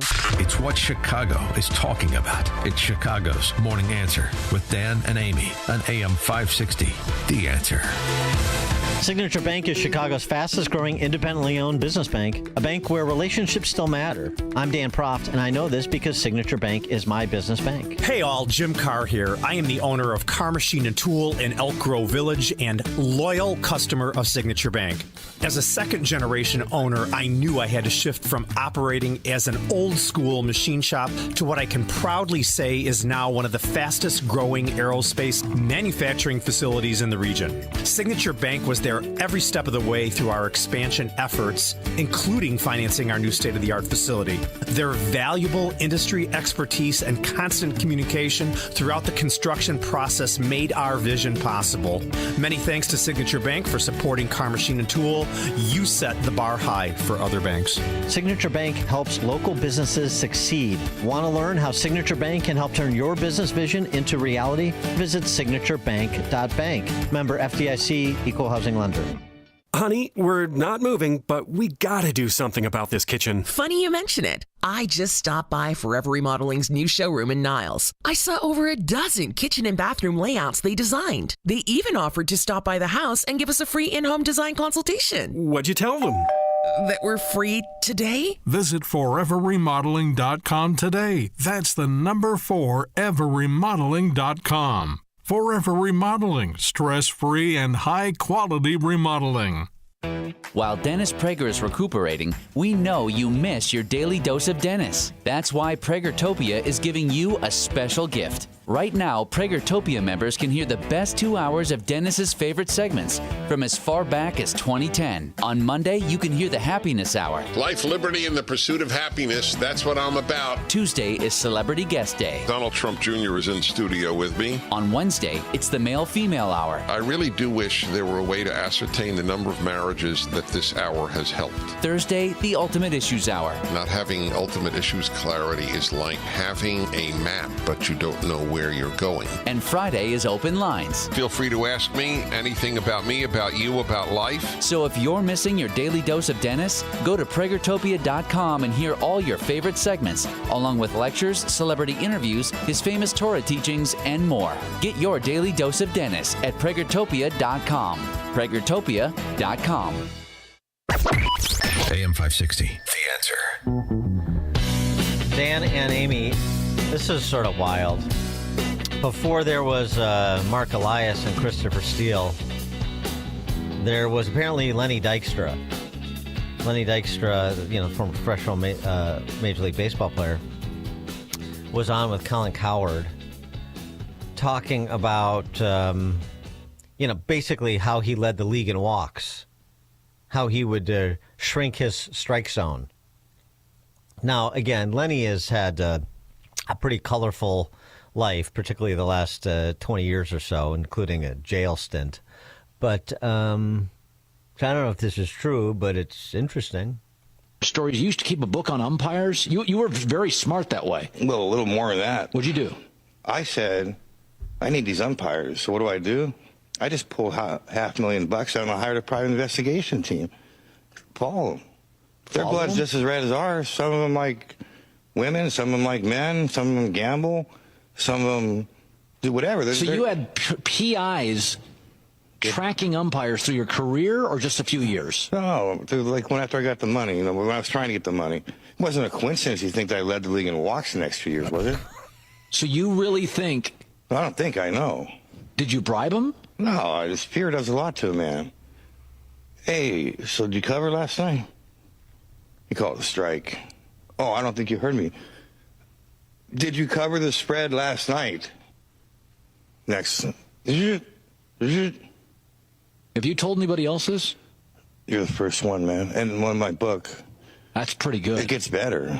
But basically you're saying you had a dossier on umpires and you found, if they were cheating around on their wife or doing something like that? Hey, look, I had to do what I had to do to win and to support my family. Okay.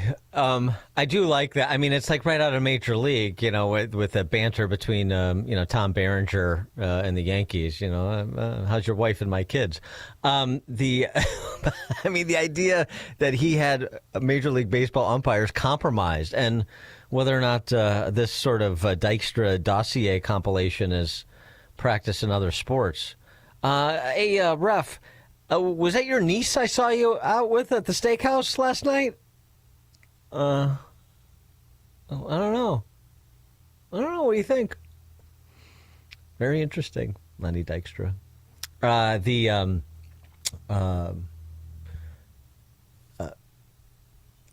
how Major League Baseball is going to respond to that.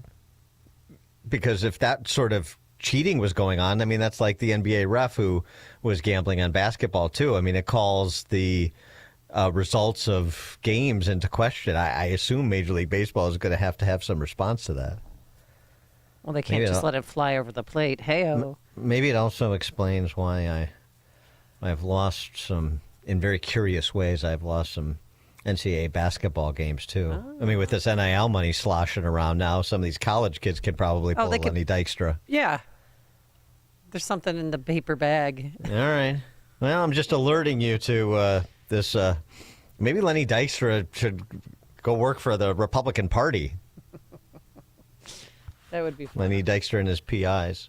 All right, That's coming up. Pretty wild allegation. I can't wait to see what kind of response it generates. And again, I mean, I remember, people remember HBO, like Inside Sports, when Bernie Goldberg was one of the reporters?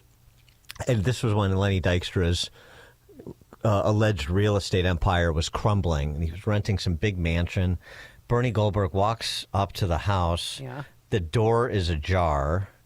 He walks into this cavernous house. There's no furniture.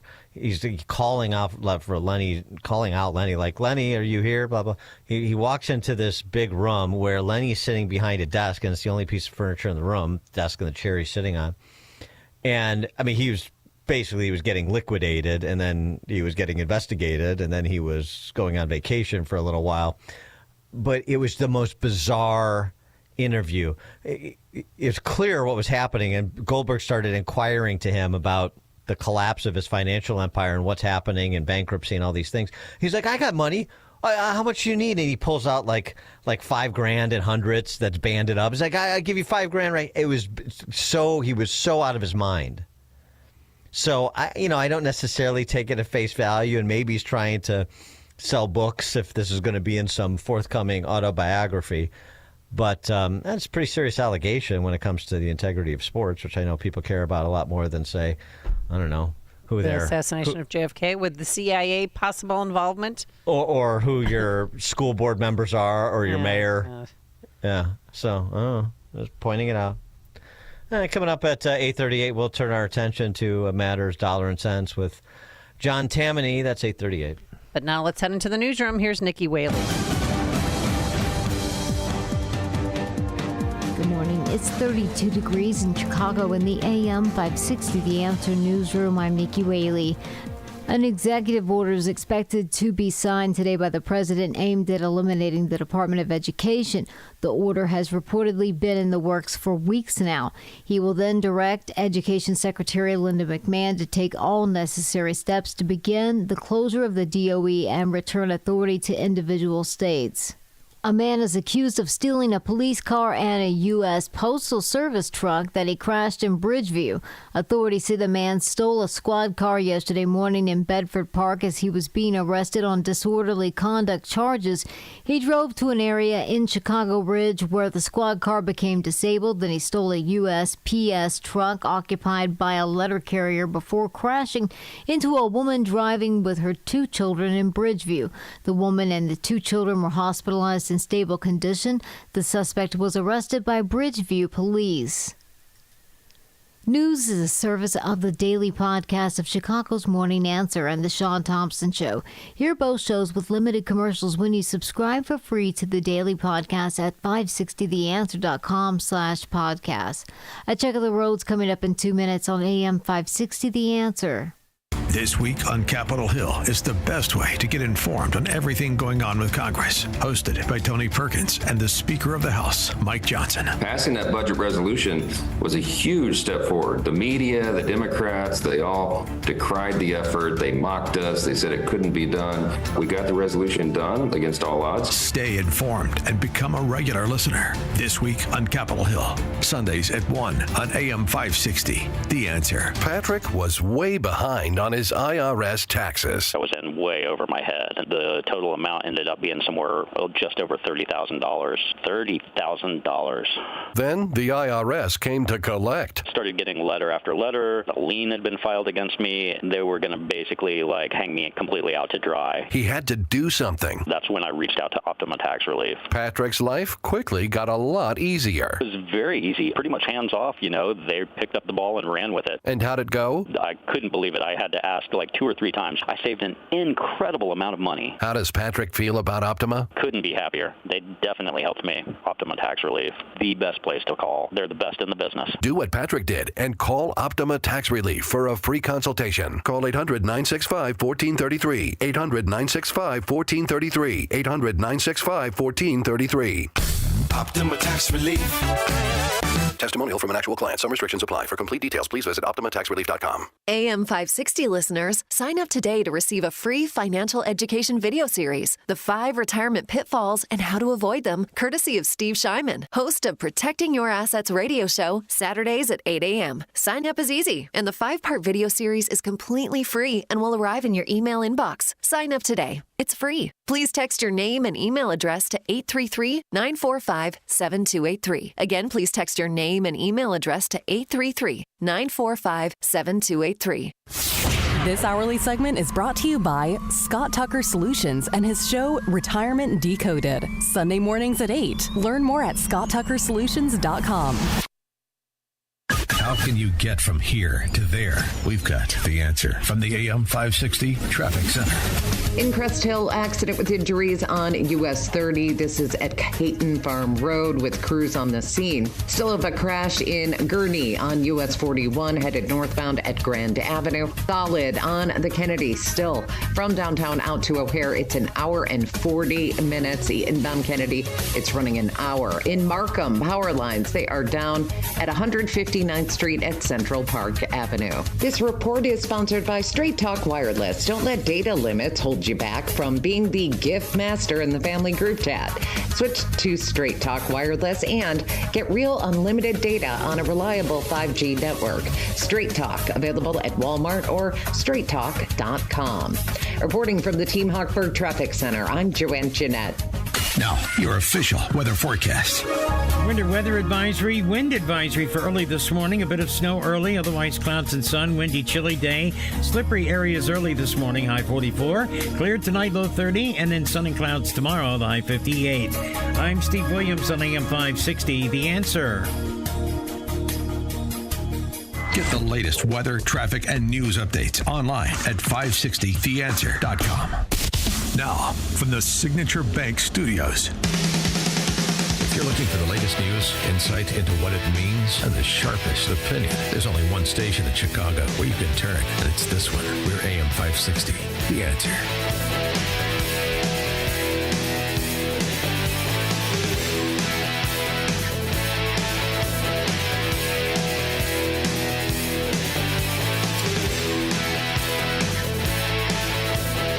Top of the morning, Dan and Amy. So yesterday, the Fed held interest rates constant.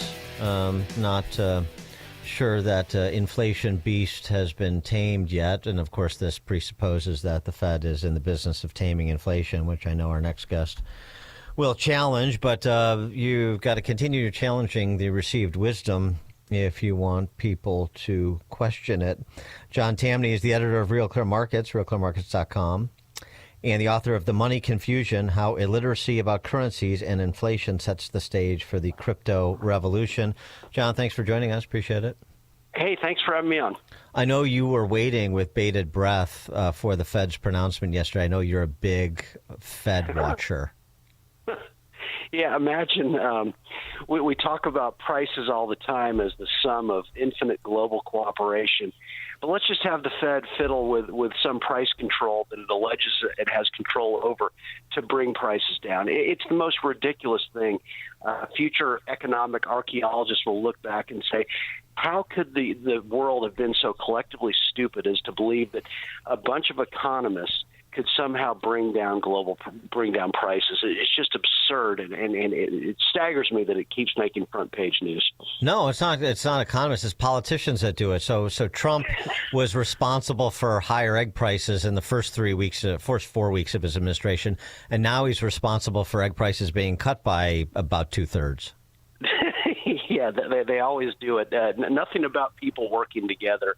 Nothing about advances in production techniques, just whatever politicians do. From a realpolitik perspective, let's exit the world of philosophy here for a moment.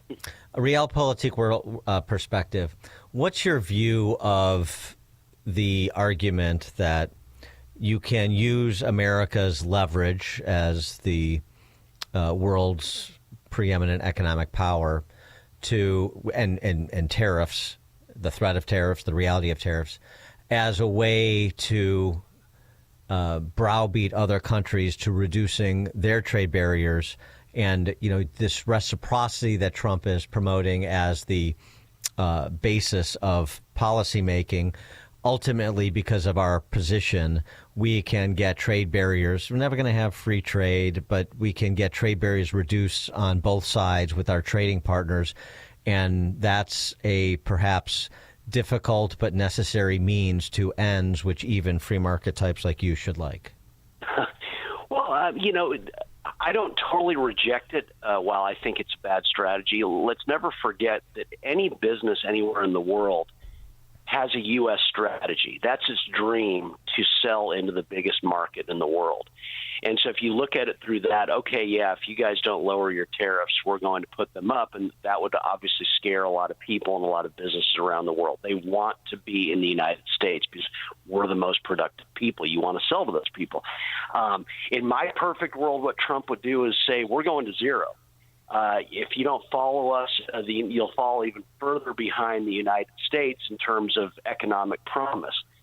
People working together, the liberal country, the country with the most open markets, is always the victor, because people do best when the world is serving them, simply because when the world's serving you, you can do the kind of work that you like the most. So I don't love Trump's strategy, but he got elected president twice. I never have been, and I never will be, so maybe he knows something I don't. Well, I mean, don't give up the dream. I mean, one never knows. J.D. Vance yesterday, or the other day, spoke at this American Innovation Summit, and he talked about the two conceits of globalization. And I wanted to get your reaction to, both of them. The second one is sort of straightforward. Cheap labor. This is what the Chamber of Commerce has become addicted to, and reducing the influx of cheap labor will spur innovation. But hold on that one first. First, I want to get the first conceit, which is the separating of design and production. Because there were two conceits that our leadership class had when it came to globalization. The first is assuming that we can separate the making of things from the design of things. The idea of globalization was that rich countries would move further up the value chain while the poor countries made the simpler things. You would open an iPhone box and it would say designed in Cupertino, California. Now, the implication, of course, is that it would be manufactured in Shenzhen or somewhere else. And yeah, some people might lose their jobs in manufacturing, but they could learn to design, or to use a very popular phrase, learn to code. But I think we got it wrong. It turns out that the geographies that do the manufacturing get awfully good at the designing of things. There are network effects, as you all well understand. The firms that design products work with firms that manufacture. They share intellectual property, they share best practices, and they even sometimes share critical employees. Now, we assume that other nations would always trail us in the value chain, but it turns out that as they got better at the low end of the value chain, they also started catching up on the higher end. We were squeezed from both ends. Was that what happened? Sure, and what a beautiful thing. Let's never forget that if other countries, people in other countries can do things really well, that doesn't put us out of work. It just frees us up to do even more innovative things. You can only be first once. And so Apple was first with the smartphone, and it transformed. Is it any surprise that entities in other parts of the world were trying to do the same thing? But, they're late. Apple, if it were still focused on the iPhone, would see its stock in rapid decline. Apple's focusing on what's next as the rest of the world catches up on smartphones. So I think what he says is true. I just think he misreads it and mischaracterizes it to his audience. In terms of saying that the result is that we should be pursuing industrial policy that compels onshoring, or at least reshoring away from mainland China to less nefarious characters than the Chinese Communist Party. Well, that part is nonsense, and how we know that if Apple had tried to both design and manufacture the iPhone in the United States, it likely wouldn't exist, and it wouldn't exist for two reasons. A, we don't have that manufacturing base in the United States, and one major reason we don't is the American people don't like manufacturing jobs. J.D. Vance leaves out the basic truth that Americans have been rushing from factory jobs and mill jobs for decades, and that's why those towns died. They didn't die because the mills closed. They died because the people left.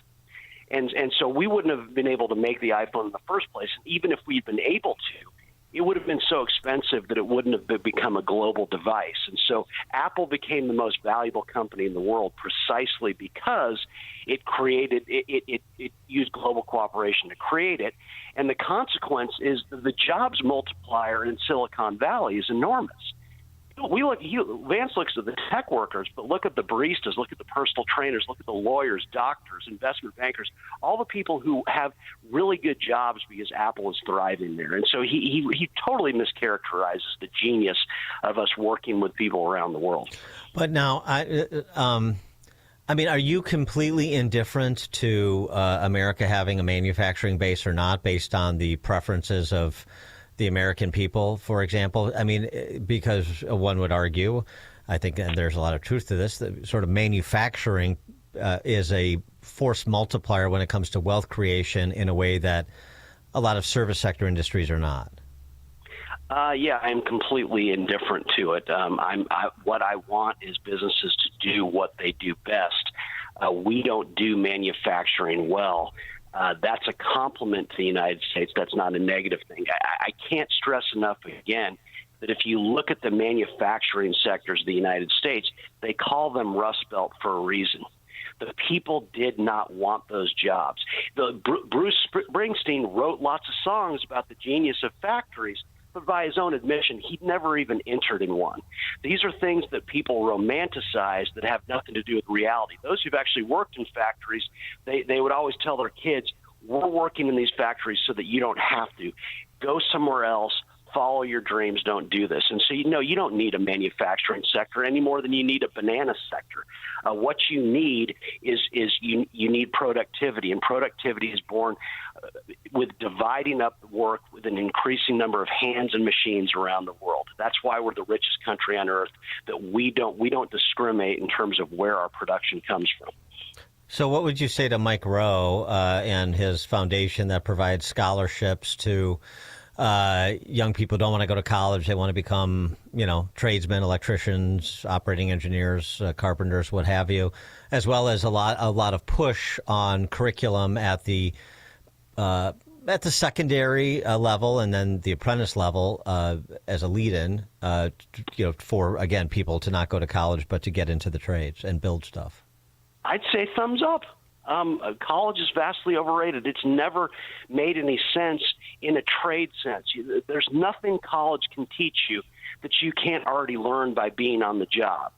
College was always just a signaling device for people to say we're smart, we're at a higher class than you, whatever it is. But it was never about preparing you for the work future. That's just absurd, because by definition, jobs in a rich country like the U.S. change all the time. The U.S. universities were built by people who largely did not go to college themselves, but just knew how to prosper.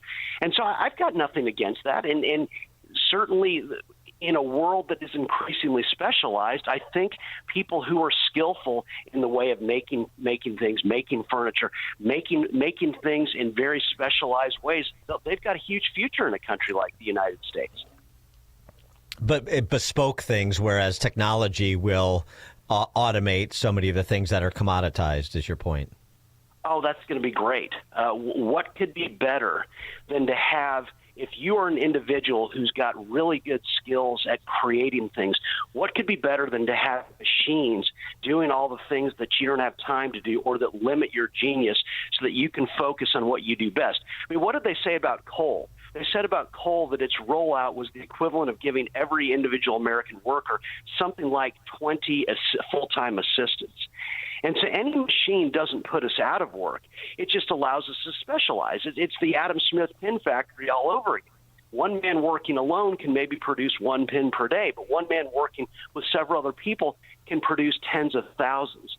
Machines don't hurt us. They enable us to be much more productive. I mean, if we wanted everyone to have jobs, it'd be easy. We would just abolish the wheel and the internet and the computer. Everyone would be working, but they would be miserable simply because they would have to do things that they didn't have to do before.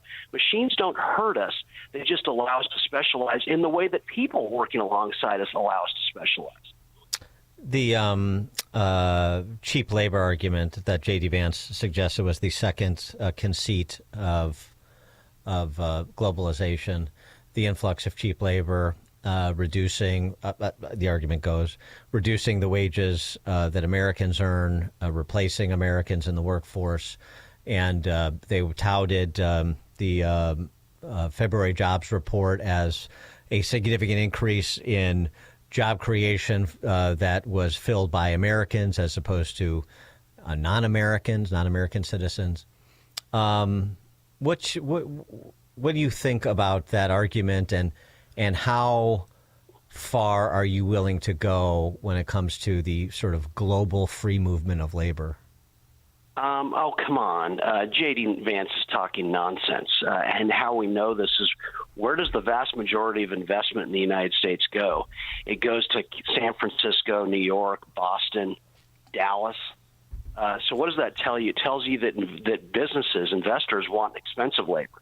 The vast majority of investment goes to where labor is most expensive, because you get the most productivity out of it. There's also this notion that if we just keep people out of the United States, we keep the, quote, cheap labor out of the United States, that we shield Americans from it. Nonsense. The only closed economy is the world economy. I mean, what are we talking about here? We keep talking about how American businesses rely on people and factories from around the world. And so if you want to keep wages coming up in the United States, the logical thing to do is to allow those individuals to come into the United States, because the minute they get here, their worth in the labor market skyrockets. It's when they're competing with us from outside the United States, when they lack the investment, when they lack the equipment to make them productive, that they're actually, quote, competitive as cheap labor, if that's what you believe. Get them into the United States and their wages will go up. That's why they're coming here, because they want to realize abilities they can't realize in other countries where their labor is viewed as cheap.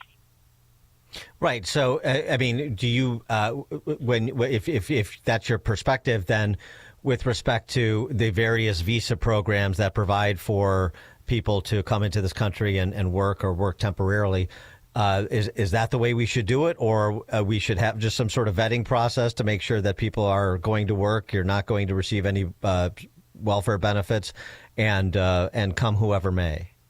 Well, it's a great question, and I'll begin it with, what's the biggest driver of economic growth in Mexico right now? Is it tourism? Is it oil? It's actually remittances from the United States, $63 billion last year. And so what does that tell you? It tells you, first of all, they're not coming here to get on the dole. They're coming here because they can get better jobs. And so in my perfect world, we would tell people, hey, work is legal here. We just ask you to announce ourselves, so that if you announce yourselves, we can use a much smaller force to go after people who don't announce themselves. You're free to come back and forth. And what you'd find, what is the other thing? What do American dollars remitted back to Mexico build in massive amounts? Houses for Mexican people. If the Mexican people were legal to come into work, they wouldn't bring grandma, they wouldn't bring the kids, they wouldn't bring the wife. They would simply come here when their work is needed. They would not come to the border. They would be flown to the specific places where they're needed, and then they would go back. We create the incentive for people to cross the border with everything in their whole family and impact schools, hospitals, and everything, precisely because we've made this free flow of people illegal. If you legalize it, you don't have all the, quote, problems of immigration. Before we let you go, since you wrote a book about it, The Crypto Revolution, the strategic reserve that David Sachs is writing point on, that Trump is setting up, the strategic Bitcoin reserve, your view? Oh, why? Money's sole purpose is to move actual wealth. Why would you have a reserve of money that by definition it's digital? If you ever need it, you can get it. It's like having a gold reserve or something. Why? And if you're saying, well, we're doing this for investment purposes, what's the government doing trying to make money with our money on investment? Send it back to us. This is just nonsense. John Tammany, editor of Real Clear Markets, realclearmarkets.com, author of The Money Confusion, How Illiteracy About Currencies and Inflation Sets the Stage for the Crypto Revolution. John, thanks for joining us as always and getting our text line and call lines fired up. We appreciate it. Thanks for having me. Thank you. And he joined us on our turnkey.pro answer line. Connect with Dan and Amy using the AM 560 mobile app. Download it today at 560theanswer.com/mobile. Virago is fending off viruses and making America healthy again. Hi, my name is Dr. Michael Huber. I'm one of the co-founders of Virago, the immune enhancement cocktail.